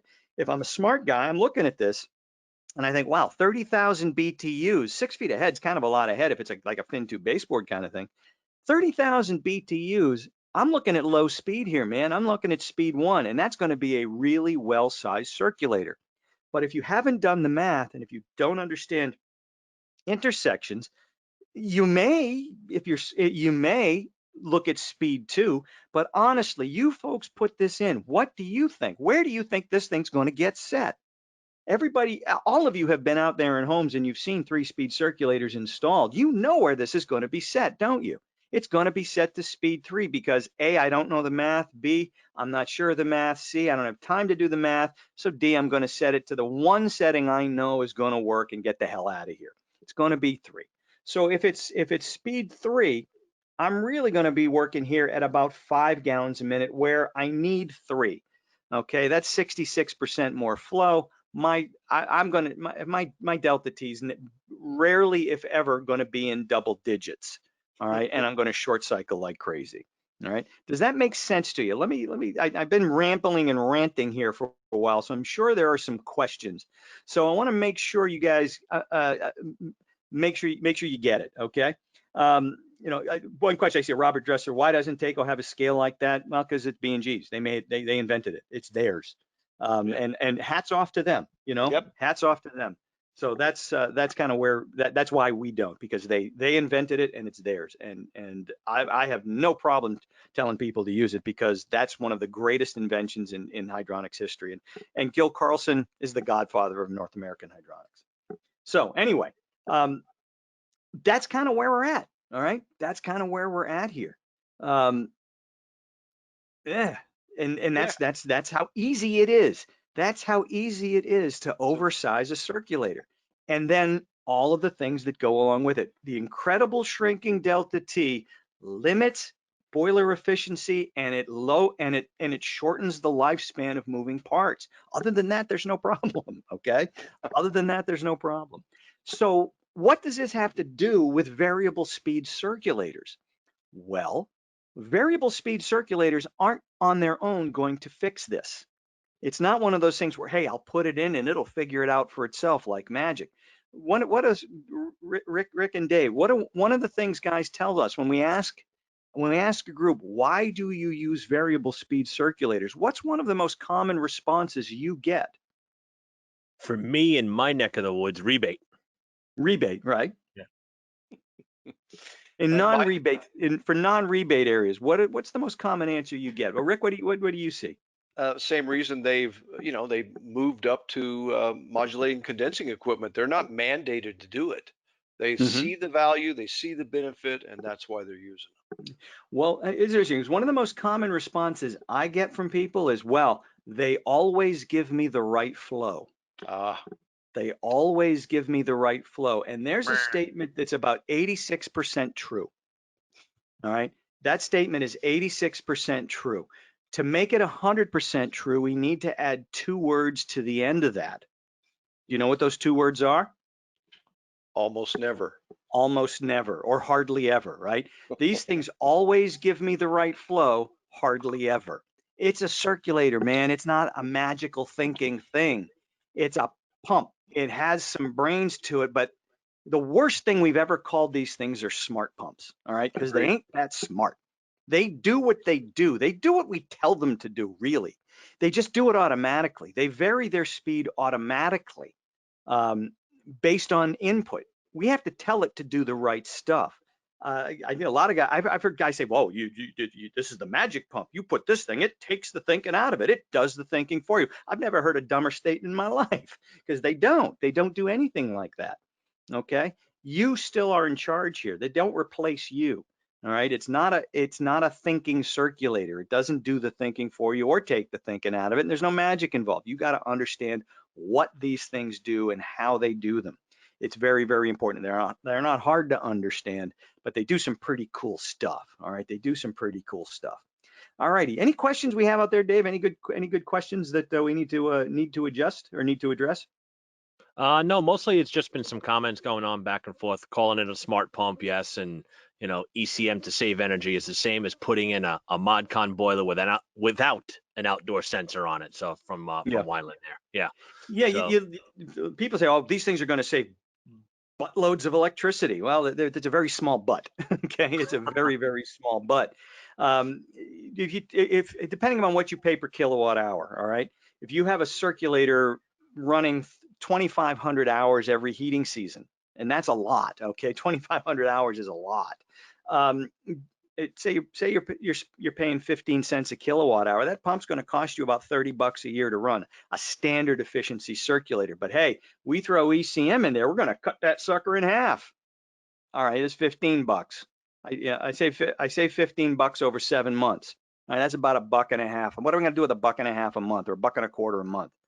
Go crazy, people. Enjoy. Live large. They can save large percentages of electricity, absolutely. And the marketing department will cite the percentages. A calculator will tell you in terms of electricity, what do they really save? Now, the electrical savings for a small residential ECM circulator, the electrical savings is not to be dismissed, but it's not to be overstated either. Here's what the electrical savings do, or the electrical savings do. The electrical savings does. No, the electrical savings do. Here's what the electrical savings do with a residentially sized ECM circulator is what they do is they make the price difference go away. All right. They make the price difference go away in 2, maybe 3 years tops. All right. Worst case scenario, 2, maybe 3 years. So what that means is, hey, you know what? You don't want to install this circulator because it costs too much. I'll tell you what, your customer's buying this pump anyway. They're paying for it anyway. It's just a matter of whether you give it to them or not. Doesn't matter to me, but they're paying for it. They're paying for it, right? They're going to buy it. It's just a matter of whether you give it to them. And I know when I pay for something, I'd kind of like to get it. I'd kind of like to get it. So it's just the way it is. It's just the way it is. And Wheels is trying to poke me here, and you're trying to get me going, right? Because you and I had this discussion before. Why do a heat loss? A modulating boiler will compensate. Oh boy, I can feel my blood pressure going up right now. Yeah, exactly. It's the same argument as about using an ECM circulator, right? Put in an ECM with a bypass valve. Oh, don't start with me on the bypass valve. Don't start with me on pressure differential bypass valves. You want me to have a stroke, don't you, Dave? Not at all, King. Not at all, King. No, yeah. That means I become king. Yeah, that's right. Dave's been plotting this for a while. Pressure differential bypass valve. Oh God. It's a Band-Aid for a self-inflicted wound. End of discussion. End of discussion. So anyway. So, focused, centered. What time is it, guys? 6:02, 7:02, 8:02 your time. 7:02, 8:02. There we go. Well, I've got some more stuff here, but I think we said we'd be with you for an hour, and then start taking your questions. So let's do that. Let's open up some questions here, and let's do some talking. I see Douglas Speck. In the long run, the customer will pay a lot more in boiler service with a non-modulating pump. It's going to pay because he's going to pay a lot more for service with an oversized pump. Absolutely. You still got to know what you're doing with the ECM circulator, and that's something these guys are going to talk about next week. You still got to know what you're doing when you're setting that thing up, because if I just throw in, let's say, a 0015 E3, the Taco 0015E3 ECM circulator, and I set that to high speed, I'm still working on essentially the same pump curve as speed 3 on what we're looking at here on my screen. It's still basically the same pump curve. So I'm still going at the same flow as I would with a regular circulator. I haven't really done anything other than I'm probably using about half the electricity, which is nice, but it doesn't solve my problem. Knowing that, hey, I may be able to set this down at low speed and work with this thing and have it be a constant pressure, say 5 foot ahead, I know I can do that and make it still work. Now I've really addressed that incredible shrinking delta T. Better yet, if I can use a delta T circulator, a VT2218 variable speed delta T circulator, the circulator that will vary its speed to try to maintain a fixed delta T within the system for as much of the time as it can. Now I've taken that incredible shrinking delta T and I've given it another monumental whack. So I mitigate that even further. So that's where knowing how these things work and understanding how to make them work for you, it's really what's going to separate the professional from the professional handyman. Okay, it's important to know this stuff and to be able to apply these things, because the guys that can apply these circulators appropriately, accurately, and understand what they do and why they do them and really make them work for them, those are the guys that are going to be selling a level 10 system and installing a level 10 system and delivering on that promise. And that's why ECM circulators are so important. Yeah, we can deliver heat without them. We don't need them to make a system quote unquote work, right? But we do if we properly apply them. Now we're delivering on the promise of peak efficiency, long life, and lasting performance, which is really what we started out to do, isn't it? So to me, that's the importance of ECM circulators. It's not about saving a few bucks in electricity. It's about making systems work as well as they can to the very best of our abilities and not believing in magic. So, Dave, you might want to take over. I need a rest. Was that like a soapbox or what? Yeah, that was a rant and a half. That was a rant and a half. Well, hey, you know what? It's July. I'm entitled. I haven't had my rant for this month yet. That's right. That's right. Dan Cook's got a good one. What does Mr. Cook have to say? I ask contractors how do they know the circulator size properly, and all he gets is crickets. Only one contractor has answered. I measure the delta. Hey, most high efficiency boilers give you the supply temperature and the return temperature, or the contractor can measure the delta T on a cast iron system. If they're close to their desired delta T. Would this be an accurate comment? Absolutely, Dan. One of the things that even back when I was selling boilers is like, hey man, when you're doing the startup of that boiler, one of the things you're doing is commissioning, and one of the things you're doing is you're pushing it into high fire. Again, there's that high fire thing. Take that with kid gloves, but that is the time, once you get everything up and going, everything's purged, everything's full, everything's doing what it's supposed to do, and you're doing the commissioning of that, that's a good time to look at those two temperatures. Look at your delta T and turn the pump down. Okay, we always want to run a pump on high speed for a short period of time to burp the air out of it. It's a wet rotor, but then always turn it down. And that's when, Dan, exactly what you're saying, I agree with, and I applaud you. Let's get everybody singing off the same page. Well, the other thing you need to pay the other thing you need to pay attention to at that point though is what is the outside air temp. So be careful. I mean, if you're starting it up and it's 50 degrees outside and you choke it down and get you a 20-degree temperature drop when it's 50 outside, all right, well now you might be choking it too much. So you got to take a look at what your delta T, if you had a fixed speed circulator in the system, to make sure it's going to get you. So if your outside design temperature is 0 and you're setting up a system and it's 35 degrees outside, well now expect a 10-degree delta, not a 20. Yeah, Dave, you're manually overriding the boiler and forcing it into high fire. Oh, okay. I got you. There you go. Yeah. So I'm thinking cast iron world. Yeah. No. All right. Looks like Sean McGovern looks like he's trying to kill me. How much money does Taco make selling pressure differential bypass valves? And Dave answered this perfectly. No, none. We don't sell them anymore. We discontinued them. Not to minimize my stress level. Not to minimize my stress level, although it helps. It's simply because they were not a profitable item because the people. What it is. Okay, here we go. It amazes me how these things became popular or how they became more common, let's say. And again, I'm a conspiracy theorist in some ways regarding stuff like this, not the other stuff, this stuff like this. I believe when 3-speed circulators first became common, which was about common. They've been around. I remember putting in B&G Upstarts in my very first house in 1988. All right, and then replacing them in 1989, 1990, 1991. But that's just that particular pump. They really started to become commonplace in about 2002, 2003 with the 1558, and then shortly after the 0015 standard efficiency from Takeo. And people started to say, wow, great pump. This thing solves my pump sizing problems. It doesn't have 1 speed. It doesn't have 2 speeds. You know what? It's got 3 freaking speeds, man. And that's the folks selling them were saying, keep this on the truck for service. It just does everything. So it doesn't matter what you run into. You got 3 pumps in 1.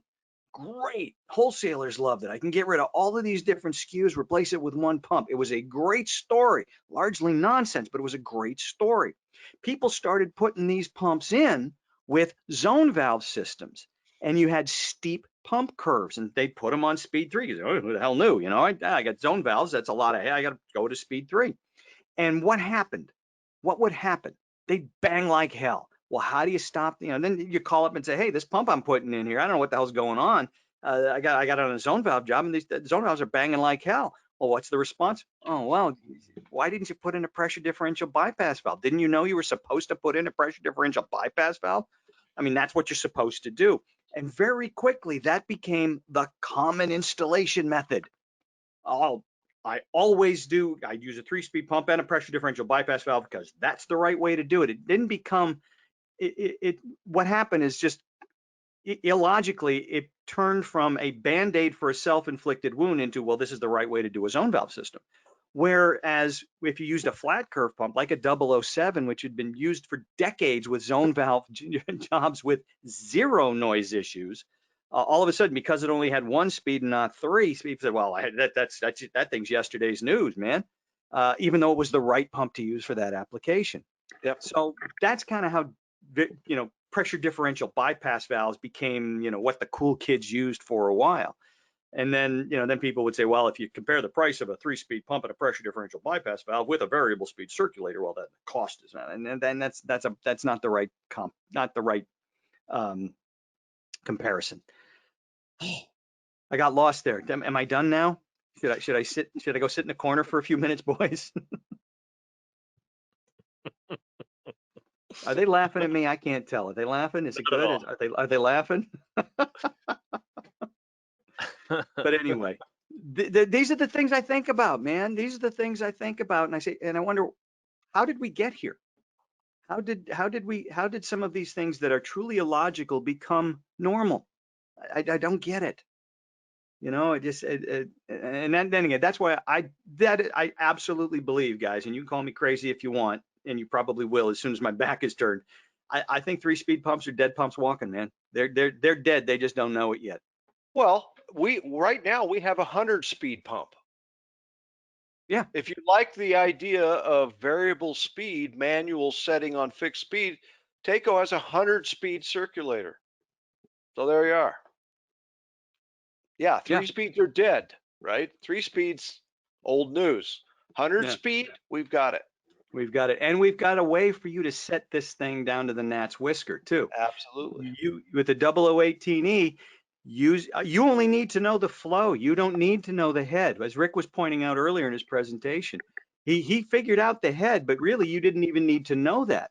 You would just have to use the app connected via Bluetooth to the circulator, and then just set that to your 8 gallons a minute or whatever we had. What was it? 12 gallons a minute?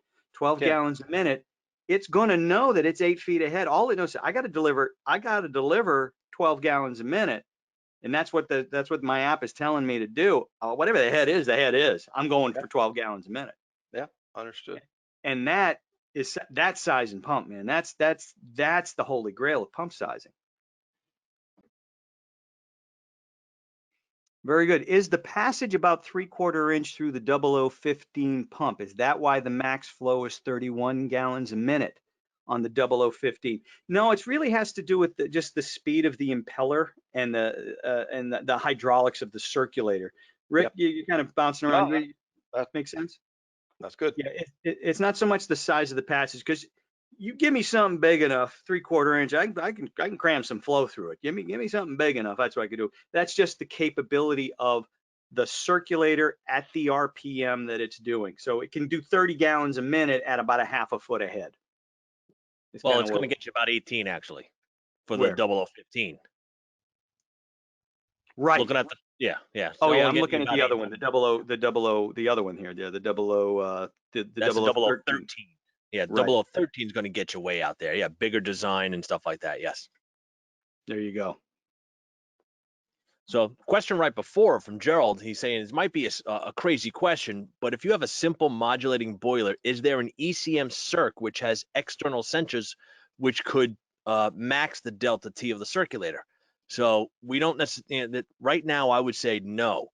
There are boiler manufacturers out there working that Rick was talking about earlier today that can deliver a 0 to 10 volt signal to a circulator to tell it what speed to run at so it gets the desired delta T of that. We have them, and we call those our 00 VV circulators, variable voltage. They are available as a straight AC circulator, not an ECM circulator. Some of our larger circs are starting to come with the 0 to 10 inputs. We don't have it on the small side just yet. So excellent question, Gerald, there. Hey, can we do this? Let's give the answer to the trivia question. All right, and then we'll cut off. So as of right now, whatever time this is 8:15. 8:15. As of 8:15, no more responses on the trivia question, but we'll get back to the boiler talk. Just don't worry. But what we're going to do is go over the trivia answer, and most of you got this. It's just the thing we're looking is for specificity. Get them in the right order. The trivia answer is, of course, your mother was a hamster and your father smelt of elderberries. Now go away or I shall taunt you a second time. I love that movie. What a great movie. It was 1975. I hadn't seen it. And we had a guy in school. His name was Bob Perica, who was about 6'7". And this was the 70s. He had just hair out and going in every direction. But he's about 6'7", and his best buddy was about 5'3". And what they did was they went to art class, and they made 2 coconuts, okay, out of clay, and baked them in the kiln. And they would walk around school, and Bob, the big 6'8" guy, would do the King Arthur thing. And his buddy had a backpack on and walking behind him with the coconuts going. Dun, dun, dun, dun, dun, dun. And the first time I saw it, I go, what the hell is he doing now? And where was he during lunch break to get imbibed enough to go do this? Then it turned out, oh yeah, that's funny because that's from that Monty Python movie. And I said, Monty Python has a movie? By golly, let's go see it. Then my life changed for the better. So, all right. So your mother was a hamster and your father smelt of elderberries. Very good. Very good. All righty. Now, let's get back to business. Where did my questions go? There they are. All right. Where are we at for questions here? Before you go further, I have to give away some stuff. We got to give away some stuff. We got to do the question from last week, the trivia question from last week. So let me hand it back to Lancelot. All right. If I'm Arthur King and the Britons and you're Sir Lancelot, who's Dave? Who's Rick? I'll be the rabbit. Black Knight. He's the Black Knight. I think he is Sir Richard of Lorax. Hey, Richard works. That's good. All righty. So last week, what did we have? What was our question from last week? Oh, that was Bruce the Shark. What was the name of the mechanical shark in Jaws? Oh, that's right. That's right. So his these name are all was winners. Bruce. Yeah, so these are our names here from everybody that put in there. So let me tap the wheel and hit the spin. Come on, go, and there we go. I will set up another prize package of a whole bunch of Takeo goodies sent out to whoever our winner is. And it looks like it's Albert. Albert. Alberto. All right, Albert, if you're online, I will be contacting you shortly. If not, I will still be contacting you shortly. Let's see. Albert is here. Yes, I got your email, Albert. So I will send you an email and get your mailing address to send out a prize package. The week before was Jeff House, so I sent that package out. Unfortunately, today, just haven't been out of the house much, so I will be sending that along to you. Excellent. Let me close And a that. lot of you guys had asked about the masks, right? The Takeo masks, right? There's a Takeo on them.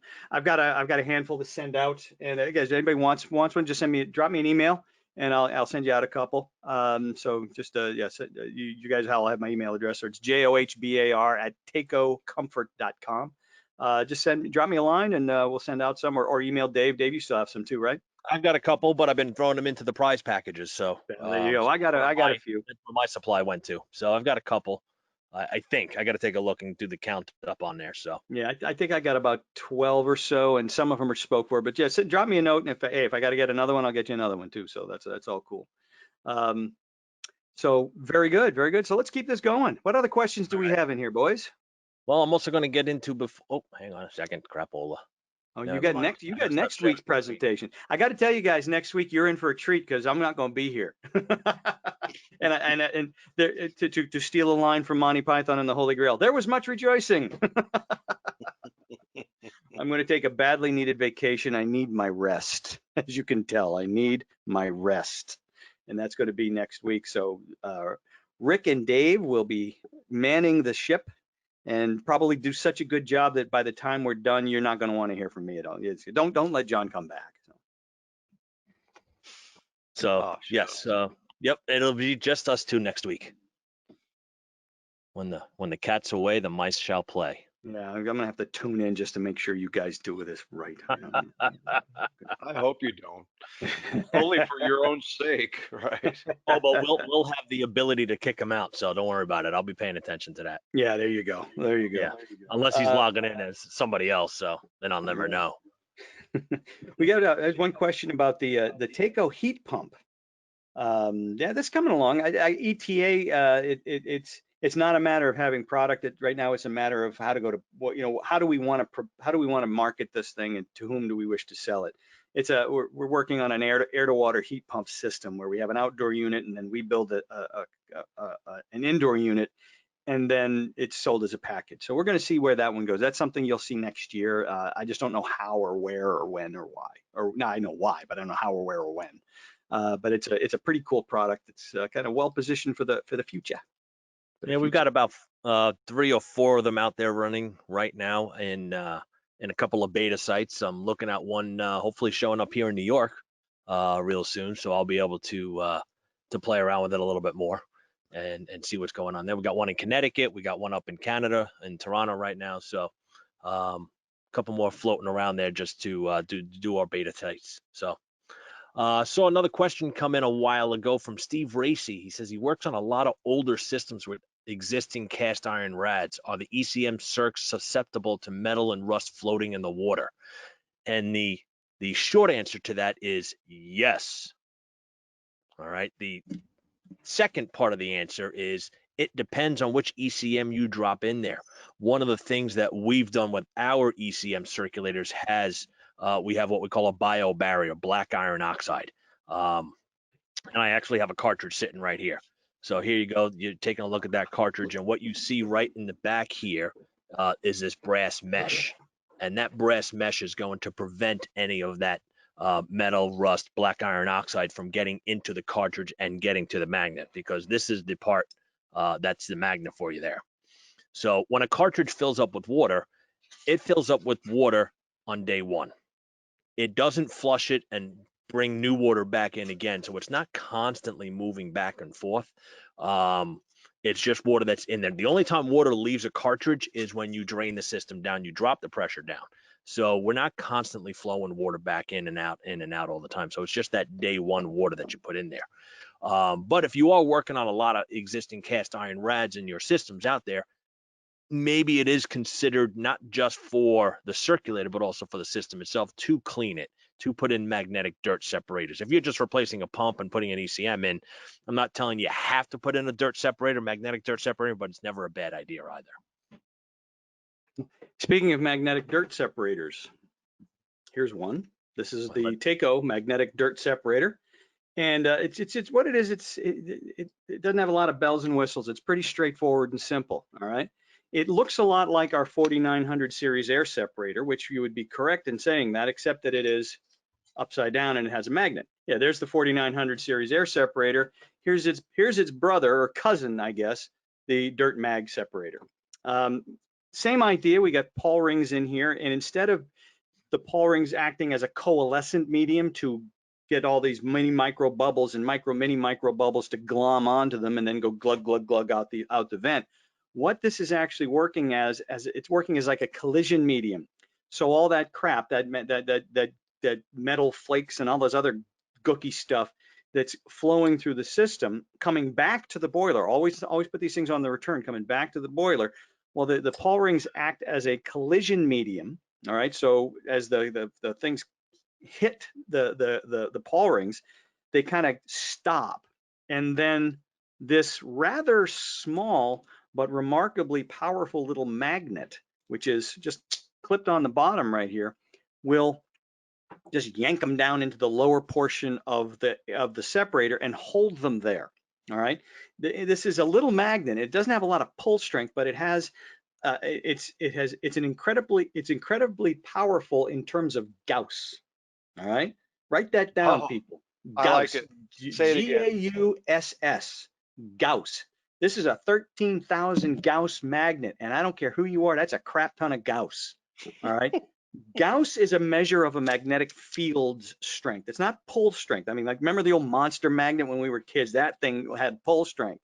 I don't know what it had for Gauss, but it had pull strength. This is just a magnetic field, and what it does is it's kind of going like this, and it's pulling those things down and holding it in solution.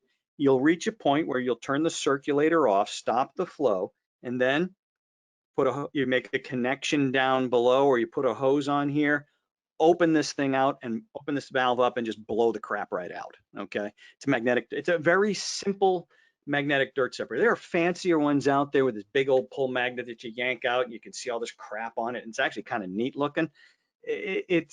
What you're after here is simple and straightforward, and that's what you have with the mag dirt separator. So it's just simple and straightforward. You don't have to get real fancy here. There. Now, you did discuss the shake, rattle, and roll and the not tonight, no. Short start. Why don't you show short start? Since that question came up, do you want to show short start tonight, or you want to wait till next week? Yeah, I can do that tonight. That's not a problem. I kind of set it up, so you kind of have to now, Dave. Yeah. I know, right? No, don't show us. Keep us in suspense. But I also wanted to bring you'll probably have to show it next week as well anyway, but go ahead. That's fine. Also about that barrier in there, just to let you know, when I said a short answer of yes, not all circs have that in there. All right. So when you start looking at a lot of other ECM circulators, they don't have that bio barrier in there. So if you are dropping in another circulator that may not be green, you might need to consider magnetic dirt separation automatically, because that circ can seize up rather quickly. I've seen them seize up in about in one season, especially here in the Northeast. I had a lot happen. Mark, you said you had one die because someone took the cartridge pointing up at the ceiling. Yes, ECM circulators, we still want that cartridge horizontal. All right, just like an AC circulator. So we still want to see those things going on the horizontal plane with the motor. So take that motor, follow the horizontal, because you still get that air, could still get stuck in the top of the cartridge and not lubricating and cool out that bearing. So yes. So what John was just talking about with Sure Start. So in our circulators, we've also built in automatic correction features built in. And you know, if you had a circulator die a premature death, it's going to die for one of two reasons. One, it's going to get airbound, or two, it's going to seize up and not spin. So that's normal. That's what happens when they die prematurely, other than lasting, say, that 18 years that we estimate 250,000 cycles of circulator to go for. So in the ECM world, what we did is put this sure start in, which is going to automatically fix one of those errors or both of them that may occur in a system. It's nothing that you can do yourself. It's just going to do it on its own. So I took a circulator and I just took the motor off of it, and you'll see here I've got a line cord on it. I threw a switch on the front side just to make my life easier. And if I turn this thing on, it's going to be airbound. Now, if you know now this is not going to purge your system. It is just purging any air that might be stuck in the circulator itself.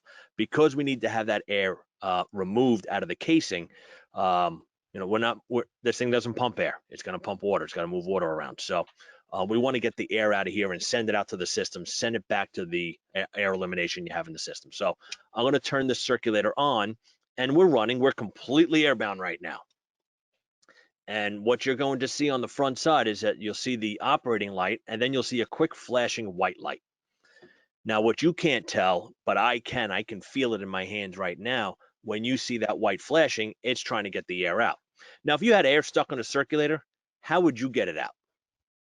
Maybe you've got a check valve in there. How do you get the air out of that circulator? The first thing I know what you're going to do is find the closest valve you have and get your hand on there and start jamming it quickly. Open and close, open and close. Change the pressure differential around that circulator to try and just shake that air bubble out and send it to the system. So I know I used to do it all the time working on radiant floor systems, because you'd see the air bubble in the PEX right next to the circulator itself. So you're trying to get it out, and you're just opening and closing the valve to change that pressure real fast to try to move that around. When you see this flashing light, the circulator is doing the same thing as that valve. It just quickly drops its pressure, the speed. So I can feel a quick drop in speed by holding it here, and it's just changing that pressure differential to try to move it around into the system and get it out. It's going to sit here and do it indefinitely, trying to get the air out. Now, this one here, if I were to leave this running for the next, say, 40 minutes on my desk, the motor gets hot. Once that motor gets hot, then you're going to see that light's going to change to red, solid, and the circulator shuts off. Thermal impedance protection built in says, hey, I don't want to burn out. So I'm just going to shut down. You have to do some purging. You got to get the air out of here because I can't move a thing. I went to a job site once that had the circulator was actually half filled with water, and they couldn't get it to work whatsoever. It's not going to purge. All right, it's going to get those air bubbles out that get stuck in there. This system had no pressure in the system whatsoever. It just had a little bit of water, and they wanted to know why it wasn't moving water. And I could actually see the water stain inside the circulator because it was a horizontal pumping system. So, all right, let me turn that off. In order to reset it, let's say you did come back to the system, you find out, I got to purge a little bit more. Let me get some air out of here. Turn the power off, turn it back on.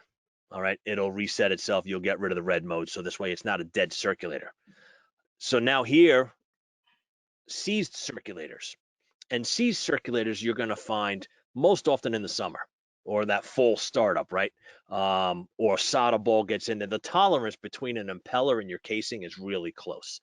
And as your circulators get older and older and they sit for the whole summer, yeah, we try to put a coating on the inside of the casing on the cast iron. But once you get to that long life out of them, that 15, 16, 17 years, yeah, that coating might be rusting away. And now that tolerance between your impeller and the casing could actually start rusting the two together.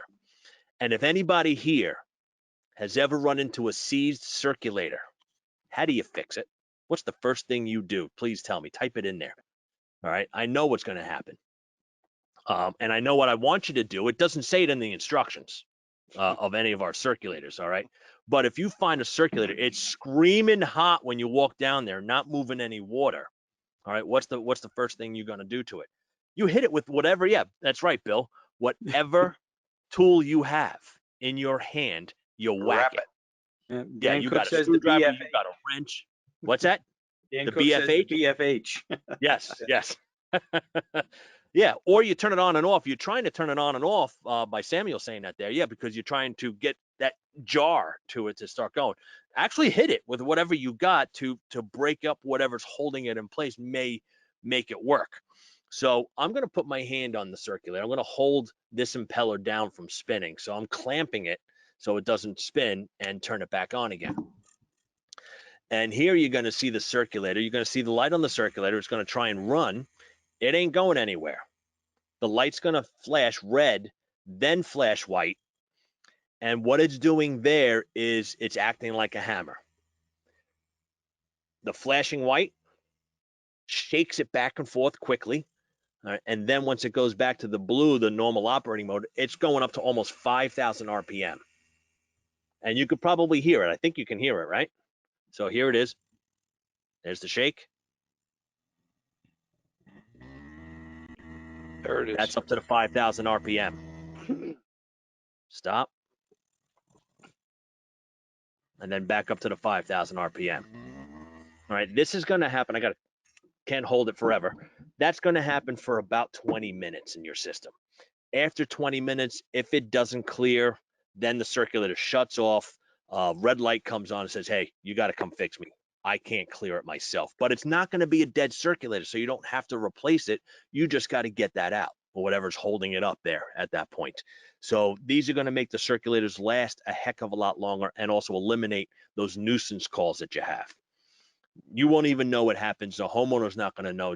Typically, the air purge or the short start and shaking back and forth, it fixes itself in the first minute, 45 seconds or so that we've experienced, and nobody even knows it happened. Yeah, it Now, solves the problem before anybody knows there is one. Right. So especially those systems that are sitting off all summer long like they are now, then we can just jump right past it. Yep. Yeah, and when you start looking at things with the, we were talking about cost earlier, all right? Yeah, these things are going to be more expensive, and let's put the rebate states aside, because in rebate states there's no decision to be made here. If the utility's giving you $100 off that pump right at the counter, or $75 or $50 or whatever it is, there's no price decision to be made here, right? It's just like, well, duh, let's do it. In areas where, and let us know if you are in a non-rebate area where you have to make a decision. Do I buy a 007 or a 0015 standard efficiency or whatever pump you might be using, or do I decide to spend an extra whatever it is, 20, 30, $40 for a 0015 E3? Okay, if you are trying to make that decision, what are some of the things that you would factor into that decision? Well, one of them has got to be this. When do circulators, when do volutes get airbound, Dave and Rick? When do you see, when you see one of these things get airbound, when does it usually happen? When they don't know how to do a good purging, the initial startup of the system. Initial startup of the system, or whenever somebody works on the system and has to open it up, right? Yep. And almost automatically that shows up a day or so later, right? And then you got to go back and try and fix it, and you can't charge for that. You were the last person there. That's 2.5 hours out of your day that you were planning to get paid for and to bill out that you now can't. Okay, right there, price difference is gone as far as I'm concerned. Price difference is gone right there. The short start, when you have to go back and you whack it with a hammer and spend 10 minutes downstairs trying to figure it out, and then charge for the service call, and you go, what'd you do? You just hit it with a hammer. My God. Try having that rather uncomfortable discussion. Well, now we don't have to do that. We freed up time to be able to do more profitable work. Price difference starts to go away. Some of the other things, I think some of the stuff we talked about this morning, Dave, when it comes to the circulator, we've got the four-way flange, right? Do you have one handy there, Dave? Show the four-way flange on these things makes your life very easy. Doesn't matter as a replacement pump. Doesn't matter which way the flange sets are going on the existing system. This will fit one way or the other. Doesn't matter. Okay, so you have that ability to set it up. You also have what we call nut grabbers, which are fun to use and fun to say. But what these nut grabbers are, it's a fine machine milling. There you go. That allows you to use the circulator use the flange as a wrench. So you can put these things in with two hands and one wrench, as opposed to 3 hands and 2 wrenches. All right. And the fact that it's precision milled makes a difference, because a lot of this isn't a new idea. A lot of them are actually cast. You see them in flanges where they're actually cast into the flange, but the casting is rounded, and sometimes that nut doesn't fit very snugly, all right, or very well. This is a precision milling, so it fits in perfectly. It's, again, just designed to make your life a little bit simpler. And then hold it in your palm like that, Dave. Yep. Well, before you go any further too, and I've had the phone call on this where they say, oh, it was machined wrong, it's spinning. All right. That means somebody put in the bolt, because you got to remember, it's not a bolt grabber, it's a nut grabber. It's a Two nut. different Yeah, sizes. thank you. You got to take it out, spin it around, put it in. Okay. Then you're good to go. Yes. It's a nut grabber, not a bolt Not a grabber. bolt grabber. Very Yes. good. Yes. So, And the other thing is, holding the palm of your hand. Look at that. Look at what he's doing. What's that? What is that circulator not doing? No, it's not flopping over, right? it's not hitting the deck. Yep. Yeah, any other circulator, if you put it on, mounted it on a flange and you're getting ready to put it, you got to hold it in place while you try to thread everything else and connect the nuts and bolts and stuff. This thing, because it's not back weighted, it's more balanced, it's just going to sit there. And again, it's a little thing. It may not matter to anybody, but it might matter to somebody, where you can now, again, put this together with 2 hands and 1 wrench instead of 3 hands and 2 wrenches. Little stuff like that might make a big difference in how these things go together. Question about the gaskets on that, Yes. Dave. What about the gaskets? Yeah. Well, I mean, right now the circulators, they come with all the ring gaskets, or what I call the square rounds, right? I prefer the square rounds, but remember this, you do not need to put a lot of pressure on tightening these things down. Mm-mm. All right. You do not. We're not looking at a lot. I mean, it's get them touch and then maybe 1 turn of your wrench, and that is it. All right. But make sure you're not over tightening one side versus the other. That's what ends up happening, is that somebody tightens down one side and they can't get the same amount of turns on the other. So you start putting forces all in the wrong direction. Tighten them both down by hand. All right. And then maybe 1 turn on both sides and you're done. So you don't need It's the not a 4-foot lot. wrench and the 3-foot cheater bar. Not at all. Not at all. And if you've got the Darn. grooves in it, like this one here has got the grooves, that's going to accept your square rounds in there, throw the square rounds in and rock and roll. When you have the flat gaskets, again, you got to make sure they've got a lot of sealing points, right? Flat gaskets here, it only really has this little ring right here on the inside, all right, to really seal on. So the square rounds, because they compress, they're softer. Don't force a lot in there. Don't force it. Just a couple of other little things, and this is why that price difference starts to go away when you start to really think about the little stuff. Wiring. This is what we call a double insulated motor, meaning the composite casing is injection molded over the motor itself. That means you don't need a wire. You don't need a ground wire. So instead of 3 wires, there's only 2. No ground wires needed here, so there's no ground screw. And you know why they call these things ground screws, right, Rick? Go ahead, because they fall on the ground. They wind up on the ground 99 times out of 99, right? So there's no one need twist for done. Yeah, one and twist usually done. it usually hits the toe of your boot and then under the boiler and you're gone. Under the You're like, boiler, and then we're done for. Then you just snip off the ground wire and say, I know nothing, right? yeah, I didn't see it. Yeah. So, yeah, when you see the circulator here, so so this portion, the black part that you see between the 2 fingers, that's the motor. That's it. All right. In here, inside the green portion here, is a big old air cavity, and there's a circuit board that's in here that's actually now telling the circulator what to do. So that circuit board is sitting in here. So that's why all the weight is really just here in the black part, and then the casing itself. So that's why it ends up being a little bit more balanced. But that, we do the motor part, and then we do the injection mold around it.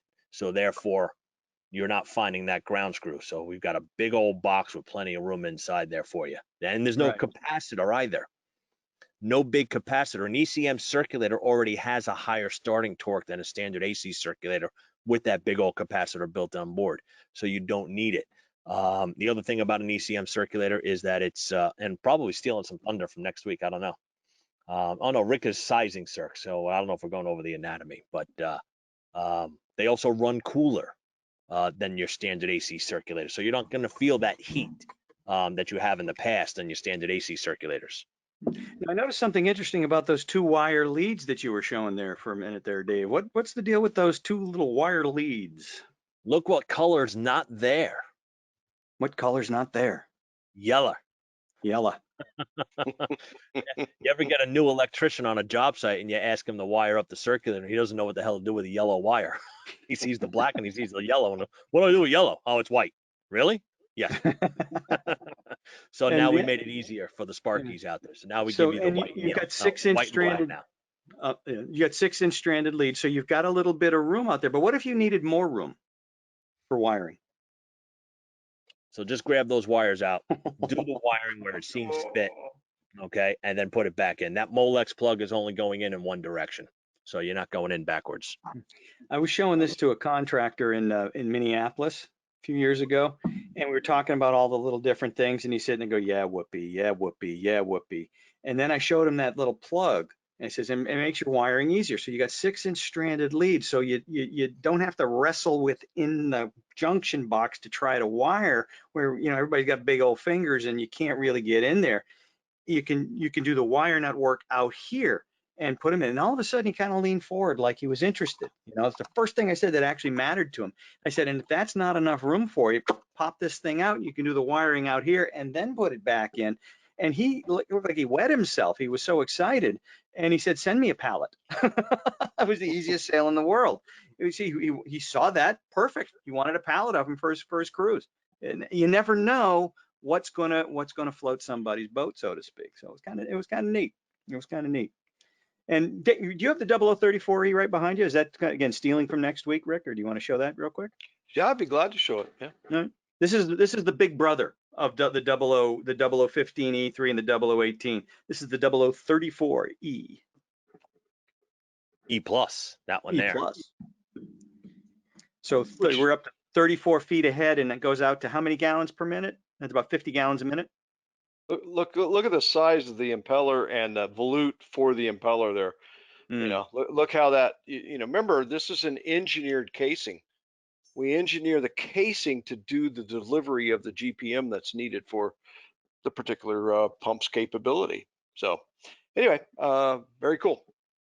Yeah. So I still have to install this.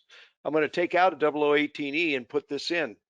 I'll wait till fall to do it because none of my telestats are opening or anything right now, and I want to run it against a dead head. So there you go. So again, that we've got ECM up from a very small 006E for domestic hot water recirculation all the way up to the 0034E, and then you get into our VR15s and VR30s for light commercial applications, and then ECM and a high efficiency for our larger commercial pumps as well. So it's been an interesting journey, but we have residentially anyway, we have about the widest ECM offering that there is in the business.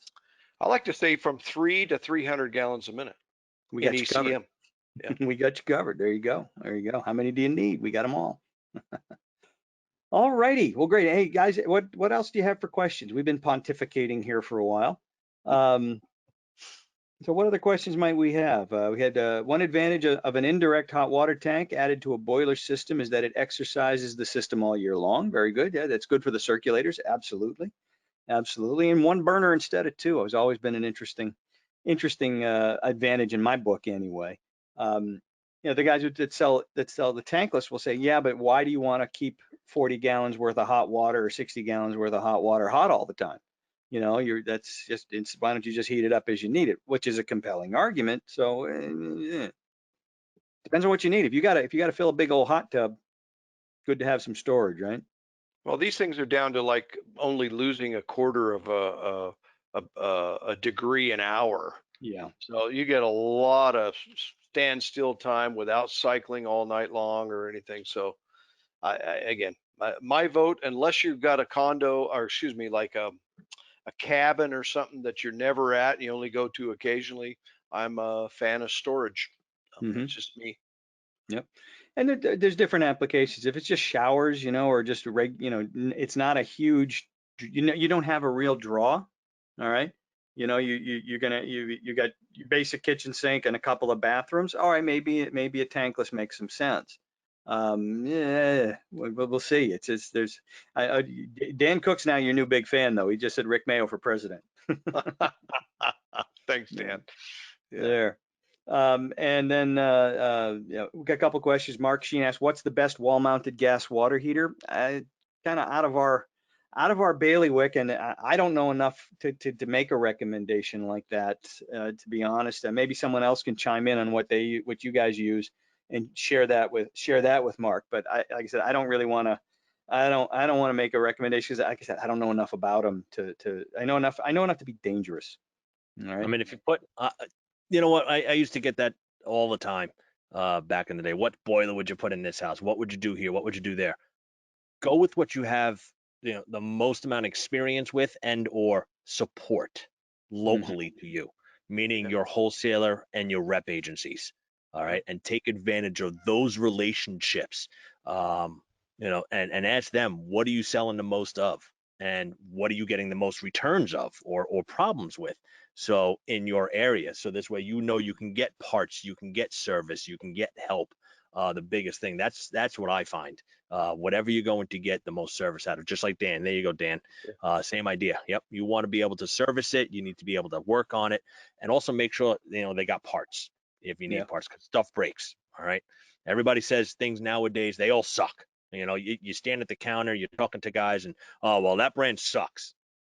There's no true product out there, in my opinion, that truly sucks. No. A lot of times it may be a lot of misapplications, misapplied, or maybe even the instructions suck, but maybe the product doesn't. So, and it doesn't have a lot of clarity into it. So one of the things that Rick said earlier today, right? RTFM, all right, got to pay attention to that, and therefore maybe things don't suck. Yeah. Yeah. There you So, go.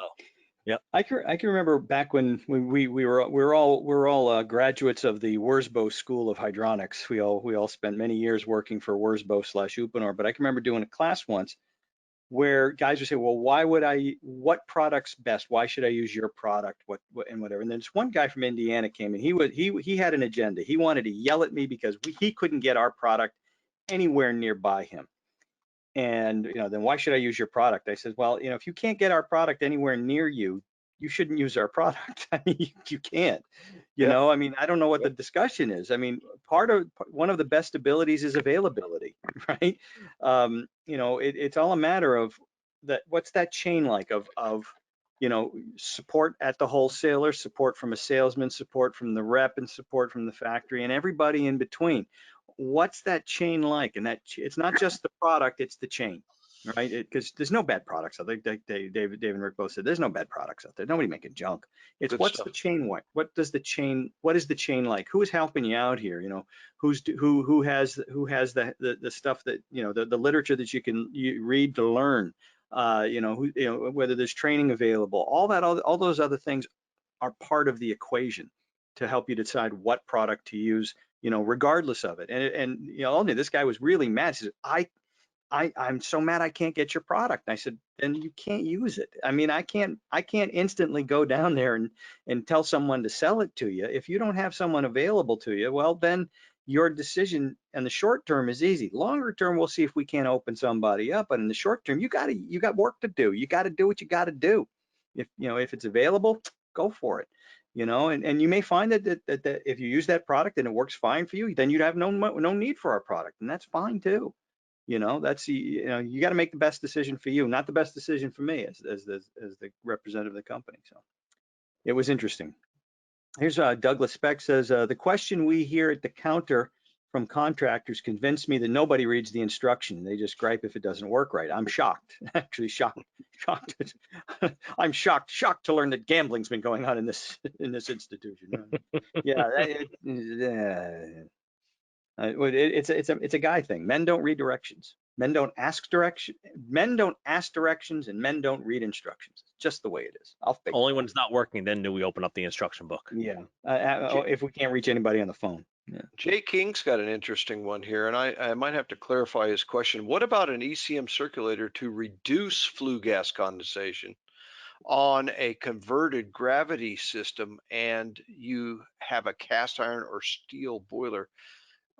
Jay, I think I understand that we can take a VT2218 and use it as a shunt pump to keep the higher temperature what we do is we pull out of the supply, push back into the return to maintain a minimum return temperature to avoid sustained flue gas condensation. I think that's where you're going, and I guess I should clarify that. So Yeah, I think when you talk about piping in a boiler bypass and using the VT2218 as a set point pump and a shunt pump to maintain a minimum temperature. I think if that's what you're asking. Yeah, I would explore as to why we're seeing such a low return temperature coming back to that boiler too. And I'm going to assume if it's an old old converted gravity system, you've got some large volume of water in the system too that you need to move around. And it's taking a long time for that boiler to get up to temperature because of that large volume of water, the large pipe that you have, all that cast iron pipe, all the cast iron they take heating up. And that goes into sometimes also boiler sizing. So when that system was first installed, all right, the pickup and allowance factor of the boilers was around a 40%. All right, so if you had a heat loss on a system that only needed to deliver, say, 60,000 BTUs, the 40% pickup factor made you put in a boiler that had 100,000 BTUs. Today's boilers, that pickup factor is around 15%. So now you had that 60,000 BTU load, you put in a boiler that's only got 75,000. So you're it's going to take a long time for that boiler. If it's a cast iron boiler, like you said, it's going to take a while to get up to temperature. So what Rick and John were talking about is also making sure you get that return temperature up higher. So putting in a bypass line has been a, so to speak, correction a lot of people have done. They just connect the supply return and they put a ball valve in the middle. Well, that's an uncontrolled bypass. You have no idea what flow is getting and what temperature is coming back. So if you put a circulator on that bypass, now you've got control over it, and the Delta T circulator would have control to prevent it from condensing. If that's where you're going, Jay. Yeah. Yeah. Let us know that answers your question, Jay. Good question. Okay, here we go. And from Nick Sorrento, going back to Delta T, is there a good device or system to do long-term logging of a furnace's running parameters, temperature, cycle, and zone calls? And more important, is it worth trying to track these things? Depends on how much of a data freak you are. I guess there are people that love data and want to know a little bit of everything. And that's okay. It's just a matter of what are you going to do with the data? What are you going to do with this information once you have it?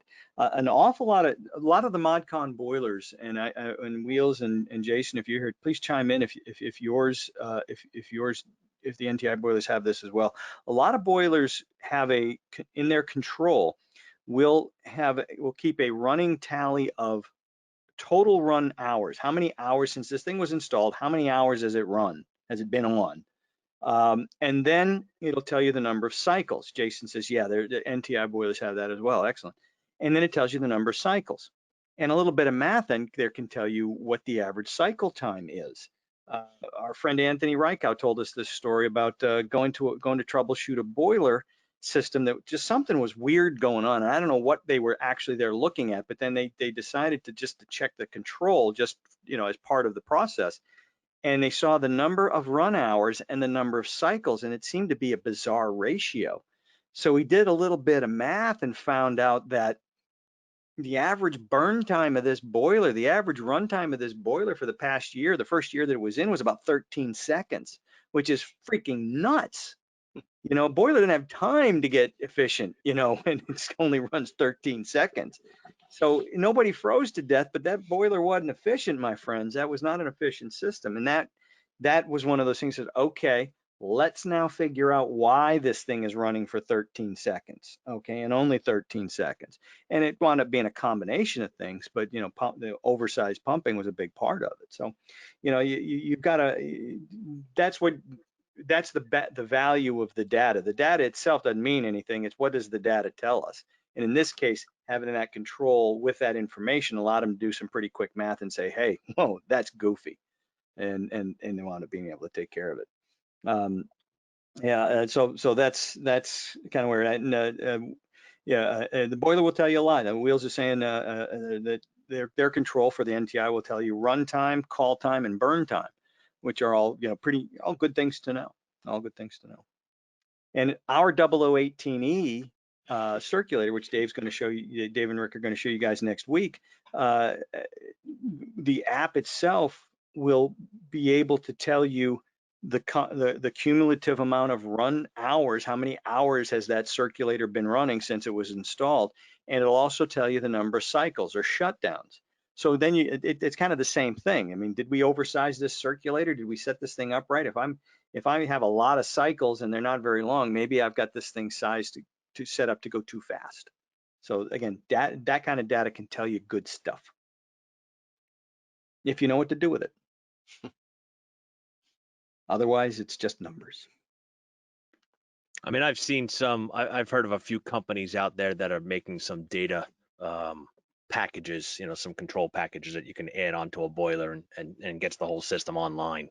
And the product isn't, I can't remember the name of the product, so I have no idea. I've had conversations with people, and if I remember, somebody in Southern Illinois was making some stuff out there, and guys were using it, and it's pretty cool stuff, but yeah, like John said, you got to use the data, got to do something with it.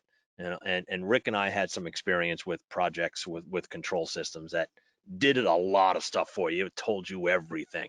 And it was pretty cool for freaks like us. For the general consumption, for the general public out there, it was just like, yeah, I don't need to know that. Yeah, you can do it, but just because you can doesn't mean you should. In some instances, Yeah. I mean, so it was pretty cool. I got used to it because I had it in my own house, but then once I took it out and I moved and put in the new house with the new system, I kind of missed it. But then I got used to it again because it was just like, all right, I was just overrunning my brain with data that didn't need to. Well, the water temperature says it's 141 degrees.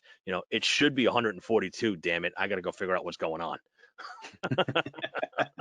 Now I was starting to get that crazy with it. So yeah, you can get a lot of data, and it's going to help you out with it. But I think what we see out of the boilers today, and just looking at it and whipping out a temperature sensor is going to tell us a lot too, and the math behind it too. So a lot of these controls that are monitoring it is just doing the math for you also. Yeah. Here's not a question, but an observation from Roger Cunningham. Had a lot of problems with folk not doing heat loads and just taking the old boiler size and installing the same size for the new boiler, causing the new boiler to short cycle, etc. Boy, there's another chronic problem. I mean, and I look at stuff like this, and it's like, you feel like you're constantly pushing, like you're Sisyphus and pushing that rock up the hill, and you almost get it up there, and bam, it rolls back down again.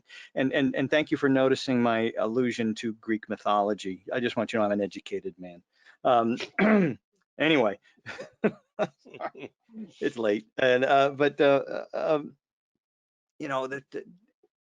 that's going to happen, and there's no way to stop that from happening. The thing that I think, the best thing an individual salesperson or an individual contractor can do is basically put his stake in the ground and say, that's not me. I'm not going to do that. I'm going to do this the right way, and I'm going to make sure my customers understand what I'm doing and why I'm doing it, and be able to express the value and what it is what I bring to the table. You can't change the world, but you can change that one guy you're talking to across the table. You can express to that customer the value of what it is you're doing compared to what these other guys are doing, just throwing in a boiler and saying the hell with it. That's really the only thing you can do. I had a conversation with my son just the other day, and I said, in this world, there's only two things you can control: your attitude and your thoughts. Your attitude and your effort, rather. You can control your attitude, you can control your effort. Everything else is left to chance. But those are the two things you can control, and you can't control anybody else. So in this case, a lot of guys say, why would I bother doing this? No one else is doing it, and they're just cheap, and it's frustrating. I get it. It's really frustrating. But all you can do is control your attitude and control your energy and effort, and then focus it in the right direction. There. Okay. There you go. And Doug said a great point there. You know, if you're going through the effort and time to replace the boiler for a customer, Yes. why not just go a little further and do it right? Yeah, they're spending an Do awful lot of money, you yeah, know? do the load calculation. And I understand the other side of the story too, because homeowners are going to say, "Wow, that's a lot smaller than what was in there. Is it going to work?" I mean, and if you go back to the, you know, if you were a contractor in the 70s and 80s replacing circulators, right? What was the circulator of choice on hydronic systems back in the 70s, right? You saw your B and G 100s, your Takeo 110s, and then all of a sudden you came along, and Takeo came along and said, "Hey, by the way, here's this nice little 007 that's going to do the same job." All right. Homeowners looked at it, contractors looked at it, said, "Nope, not going to do it. You know? No way that's going to heat my house." So it is an education part too at the same time, saying, you know, that boiler was oversized. If it ever shut off in the middle of the winter, it was too big. You know, when you hit that design day and if it shut off, if it only ran for a couple of minutes each time, it was too big. So, and of course also and I think that's also our downside. You know, we don't want to talk to our customers. We just Mhm. want to do the job and get out, right? We Right. want to get in there, get it done, get out and move along to the next project. So we got to talk to them a little bit and explain to them. They have no idea what we're doing. No idea. Terrified. When we stop and think about it, if a boiler system is going to cost the homeowner $10,000, that's a lot of cash just to give off to somebody that I just met, Yeah. Yeah. right? They're taking a second out on their mortgage to do that. Not everybody Yeah. has 10 grand, right? So Yeah. So we got to talk to them on why. So spend a couple of minutes and do the heat load and Mhm. figure out what size boiler is going to work in that house and get them everything they need. So, and explain to them why you're doing the heat load, why you're walking around the house and measuring the windows and the doors. Insulation has changed since that original boiler went in. Windows Right. have changed.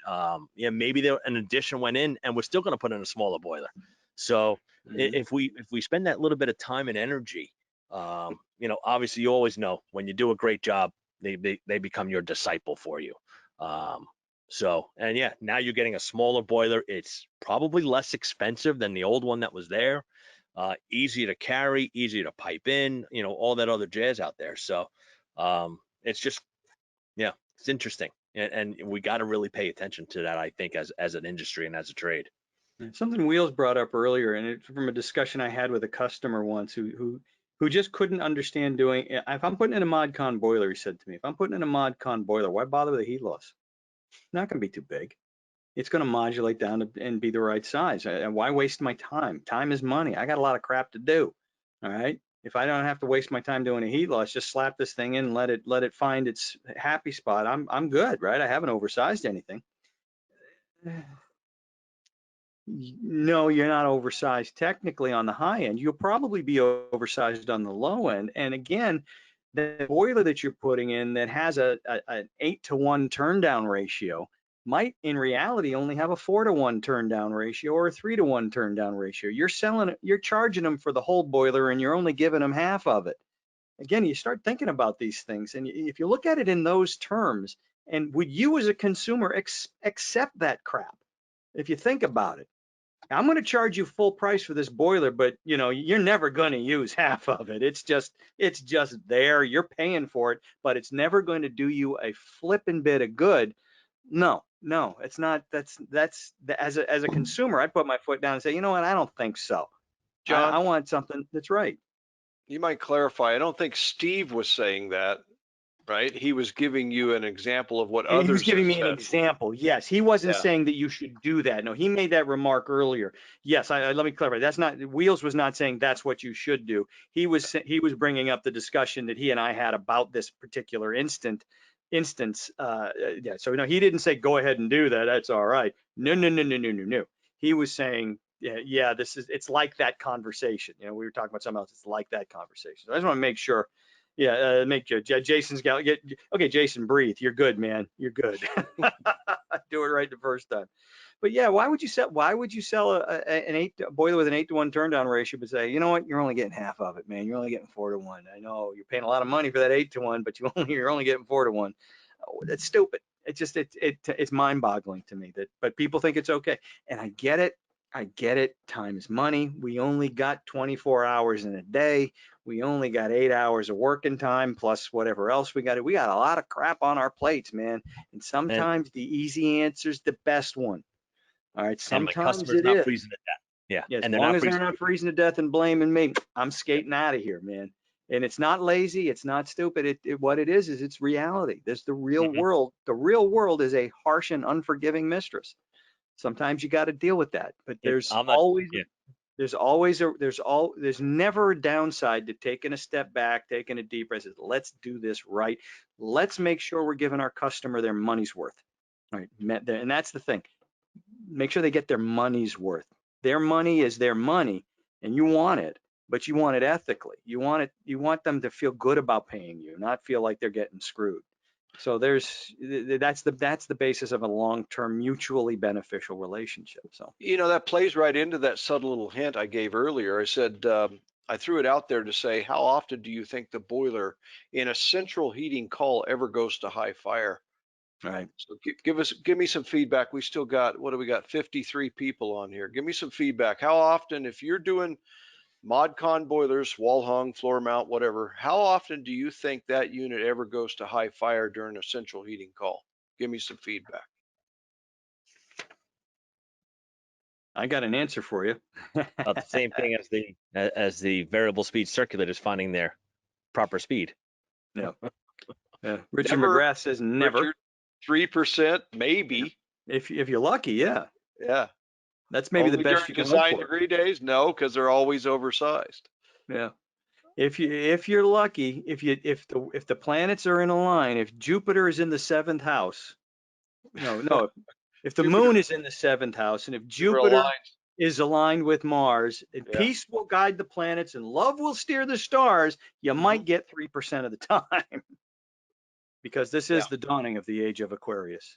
Yeah. It goes back to just the oversizing thing. And thanks for that fifth dimension play. But Daniel got it. some people, here's another one. Some people think the boiler goes to high fire on a domestic hot water call. How many think that? No. And you mean to say it doesn't? I know for a fact it doesn't. I already gave the answer away, so no one's going to Yeah, answer. so no one's No one's going to going to bother throw it in. chime in. Why John, would you they? pulled I ain't typing it anything. out of me. I didn't even want to I'm- say anything because you already said it. So Anyway, that's food for thought. The boiler, most boiler manufacturers, I won't speak for every one of them, but the majority of them, when you give it a domestic hot water call, you're just giving it a set point demand. That's all it says. It says if it can reach the set point at 50% firing rate, that's all it's ever going to go to. Okay, it doesn't go to high fire just because you give it a domestic hot water call. So anyway, it has to do with, goes to high temperature. yeah, it goes to high temperature, that's set point. And Yeah, if it can that's do it just at a that's just reduced thought. Yeah, firing rate, it doesn't have to go to high fire. So, right. It, lots of people are misconceptions out there yeah, abound. it's semantics, I think too. We say high fire, but it's really high temperature. So I think a lot of times it's semantics, like we always say, oh, heat rises. Mm. We Yeah, know it doesn't. All right, it's just semantics and how we say it. So same thing. Yep, yep. Yep. that's right, Dave. Heat doesn't rise. Those were always part of the fun days back when we talked about radiant floor heating. That's right. And Jason says this, which is good to know, is that some municipalities or jurisdictions do require a heat loss calculation for a building permit or for a permit to change a boiler, and that's a good thing. And in addition, a lot of these jurisdictions are all code agencies or whatever that are offering energy assistance programs for loans and things like that. To get that loan, to qualify for that loan, you do have to do a heat loss analysis. You have to, have some cases you have to have the house HERS rated or something like that. So there's all these different requirements that are in place to say, hey, if you're going to get our money to help this, I know with a Mass Save, we give you an interest-free loan, so those things are terrific. But to get it, you're going to have to do this job right. Okay, there's no rule of thumb, man. There's none of that nonsense. Well, let's measure the baseboard and go from there. No, you got to do the math. And here's the thing about the math will never lie to you. The math will never steer you wrong. It will never lie. It will never steal. It will never cheat. The math will set you free and tell you the truth. God, this has been a fun night. I've had rants and I've had these loving sermons, and you guys are what this and, is and a little mythology too built in. and a little Greek mythology, man. You're gonna miss me next week, aren't you? Admit it, Rick. Admit it. You're gonna miss me next week. Absolutely. Yeah. There'll be more pressure on Dave and I. Well, Sir, no, yes, sir. you guys. Yeah. Now I want to know from the 52 guys that are still left. Are you guys going to miss me next week, or not? Yeah. What did we? Crickets, right? What did Dan go say? Crickets. Yeah, we got crickets. Samuel, yes from Jason. Yeah. You want to know what I'm going to be doing next week? And Jay, no, there's one. Time will tell.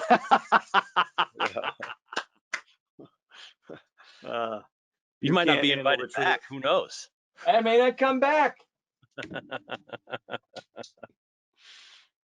You guys, he's got his stick. Maybe I won't come back. Look out. And I'm going to be using these babies next week. Yeah. All right. Which ones? What are they? Actually, these are Bridgestones. I'm not sure I'm going to be using these. I may use a different set. I have several sets. I use the Bridgestones. I may use the McGregors. I'm not sure. Okay. If I get these things built in time, I might use these. Wow.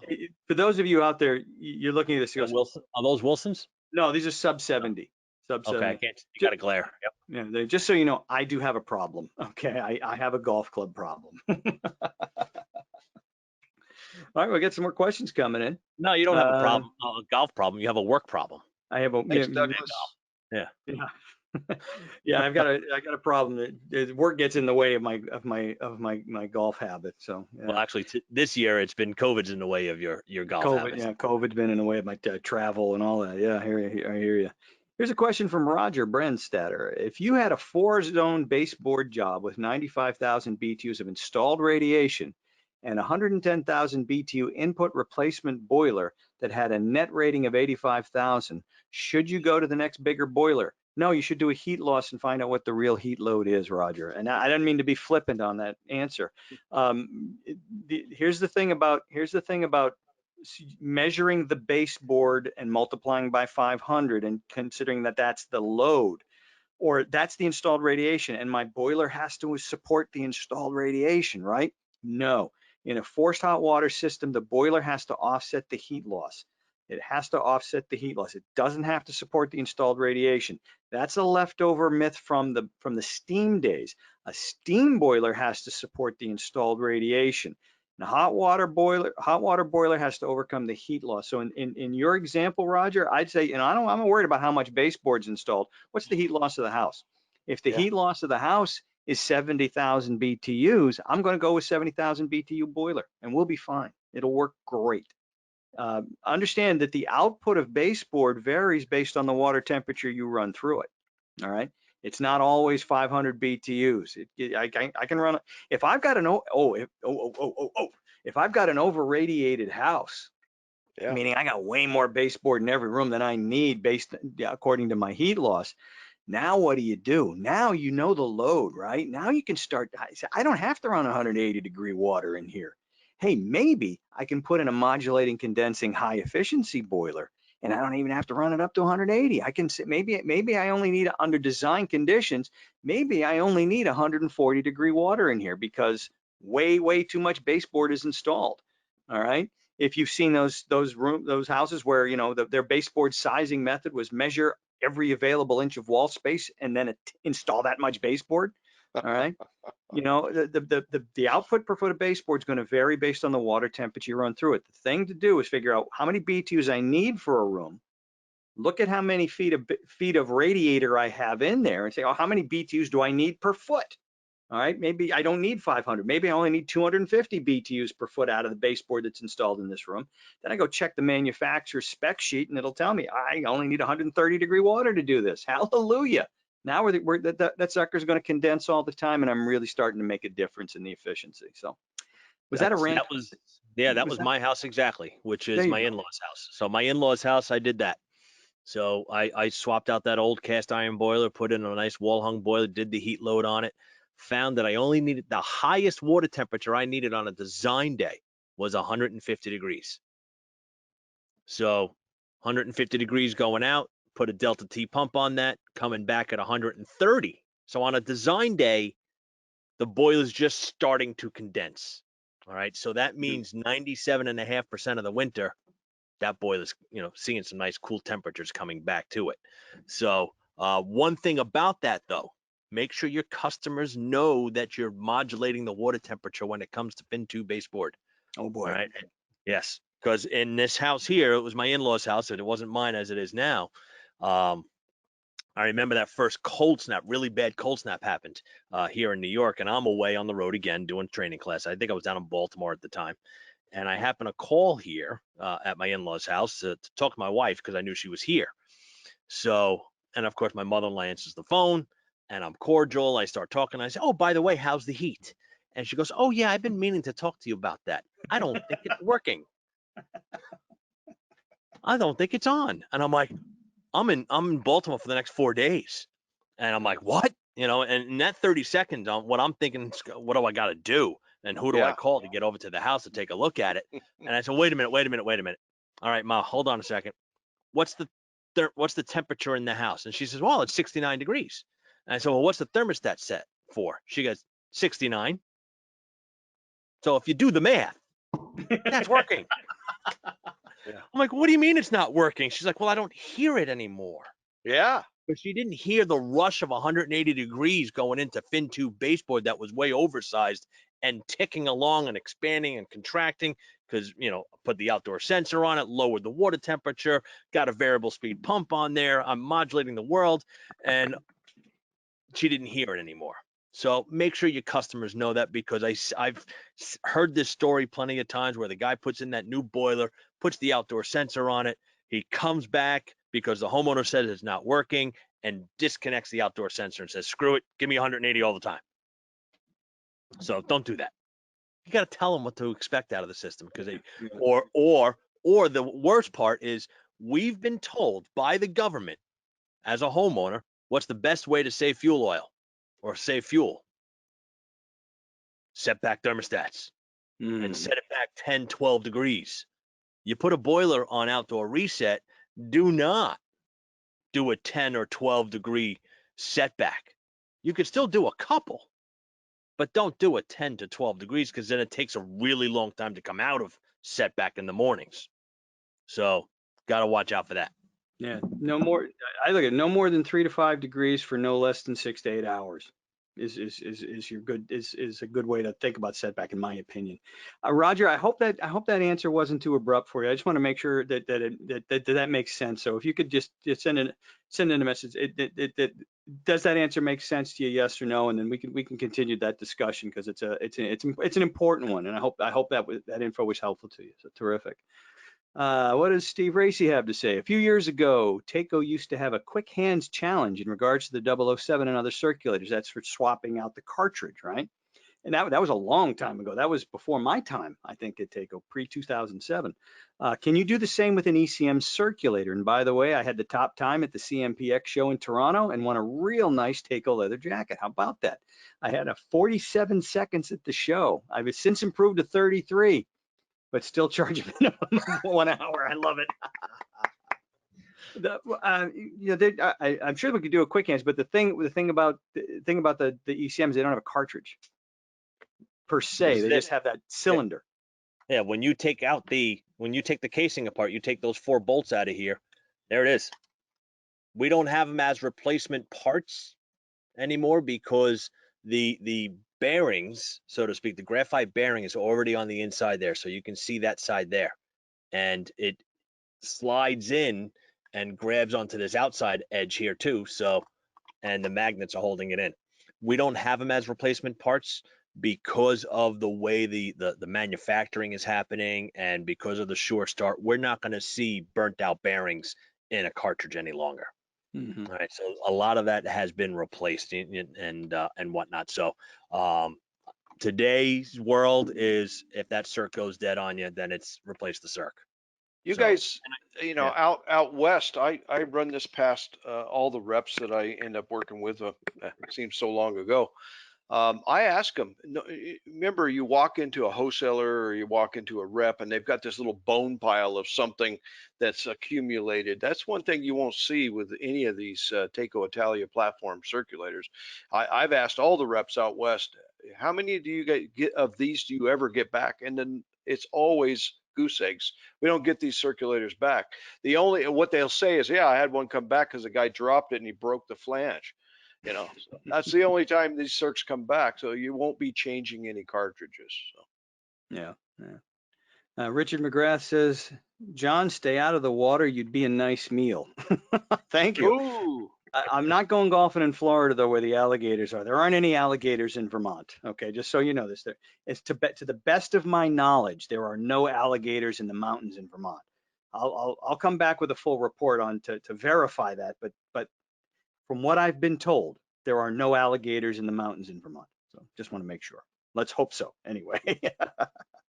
Okay, Nick Sarando. I have a situation where a standard efficiency boiler was installed in 1988.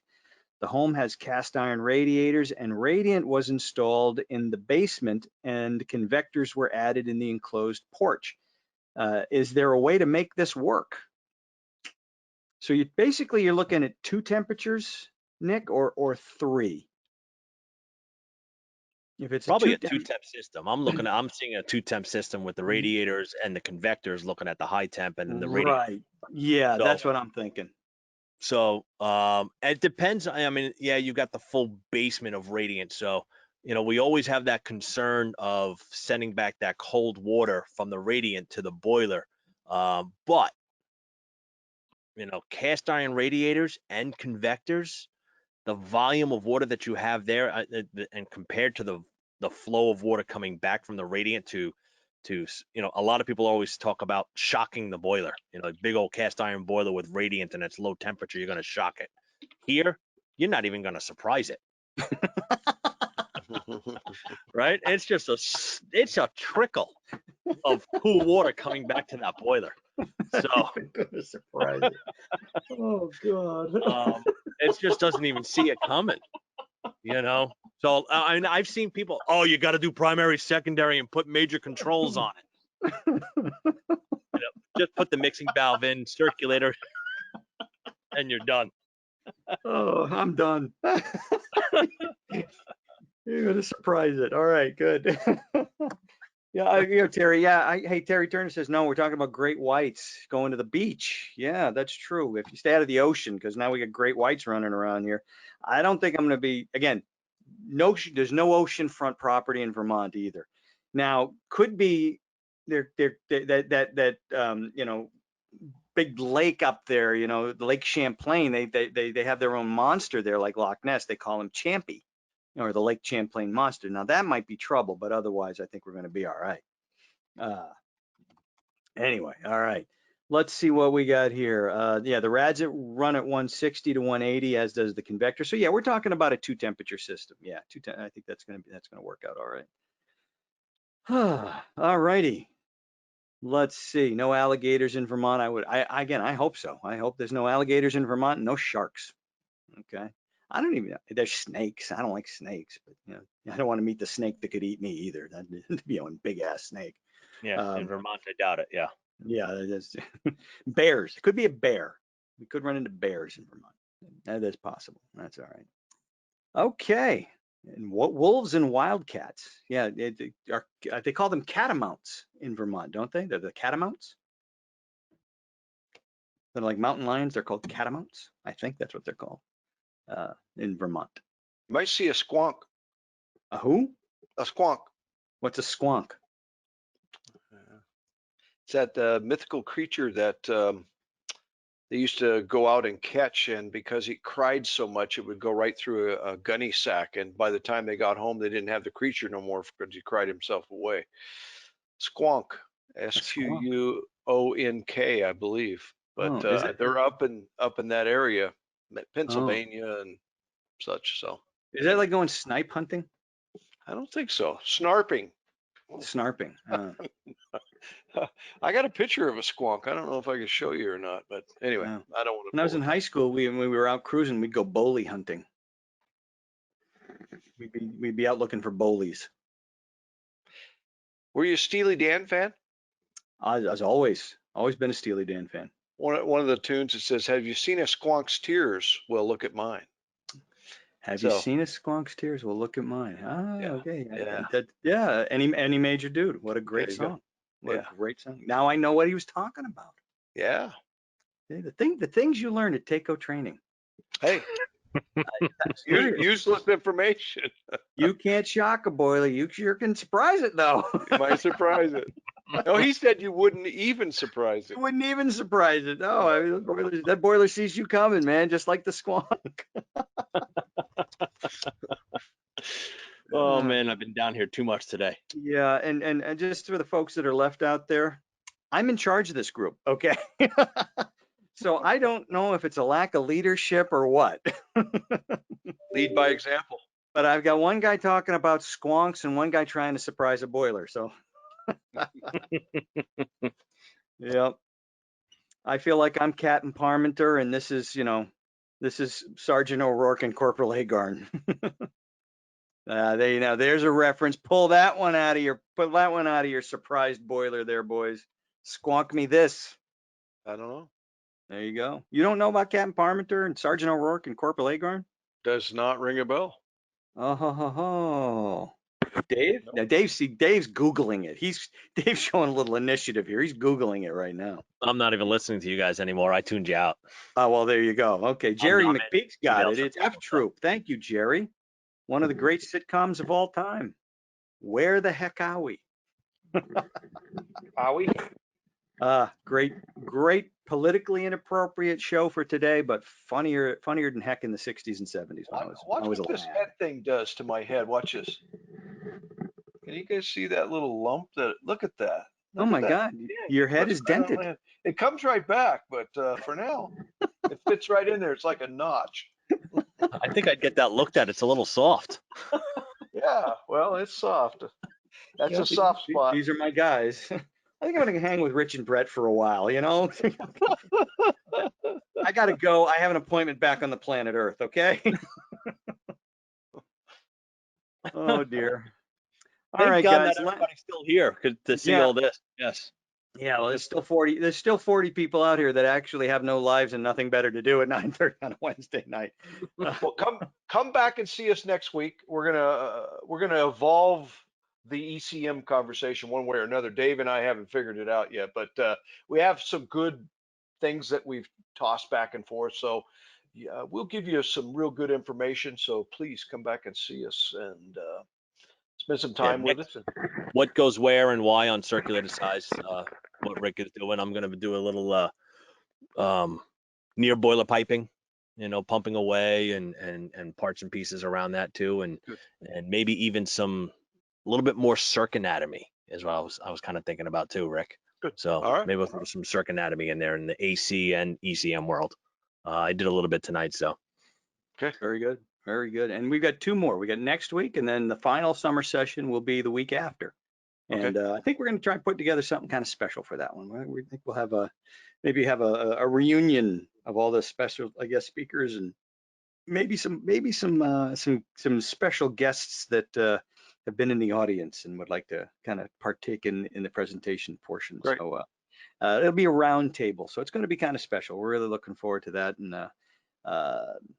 that will work. Well, you got a request on buffer tanks. Don't forget about buffer tanks. We will definitely discuss those, whether if not next week, the week in our final session. So hope you guys have enjoyed summer school, Takeo After Dark, the summer school sessions and session 6, which definitely took some pretty weird turns. It definitely went to places unknown, but thank you all for sticking with us, and we shall see you. Well, I won't see you next week. I will be thinking of you as I'm battling the sharks and the alligators in Vermont. And the squonk. And the squonk. Yes, I will find a squonk's tears and look at mine. So yeah. All right, folks. Take care. Thank you all, and we'll see you next week. Yes, And definitely. See you guys later. Yes. There you go. Peace out. Peace out. Later, guys. Enjoy, y'all. Thank you.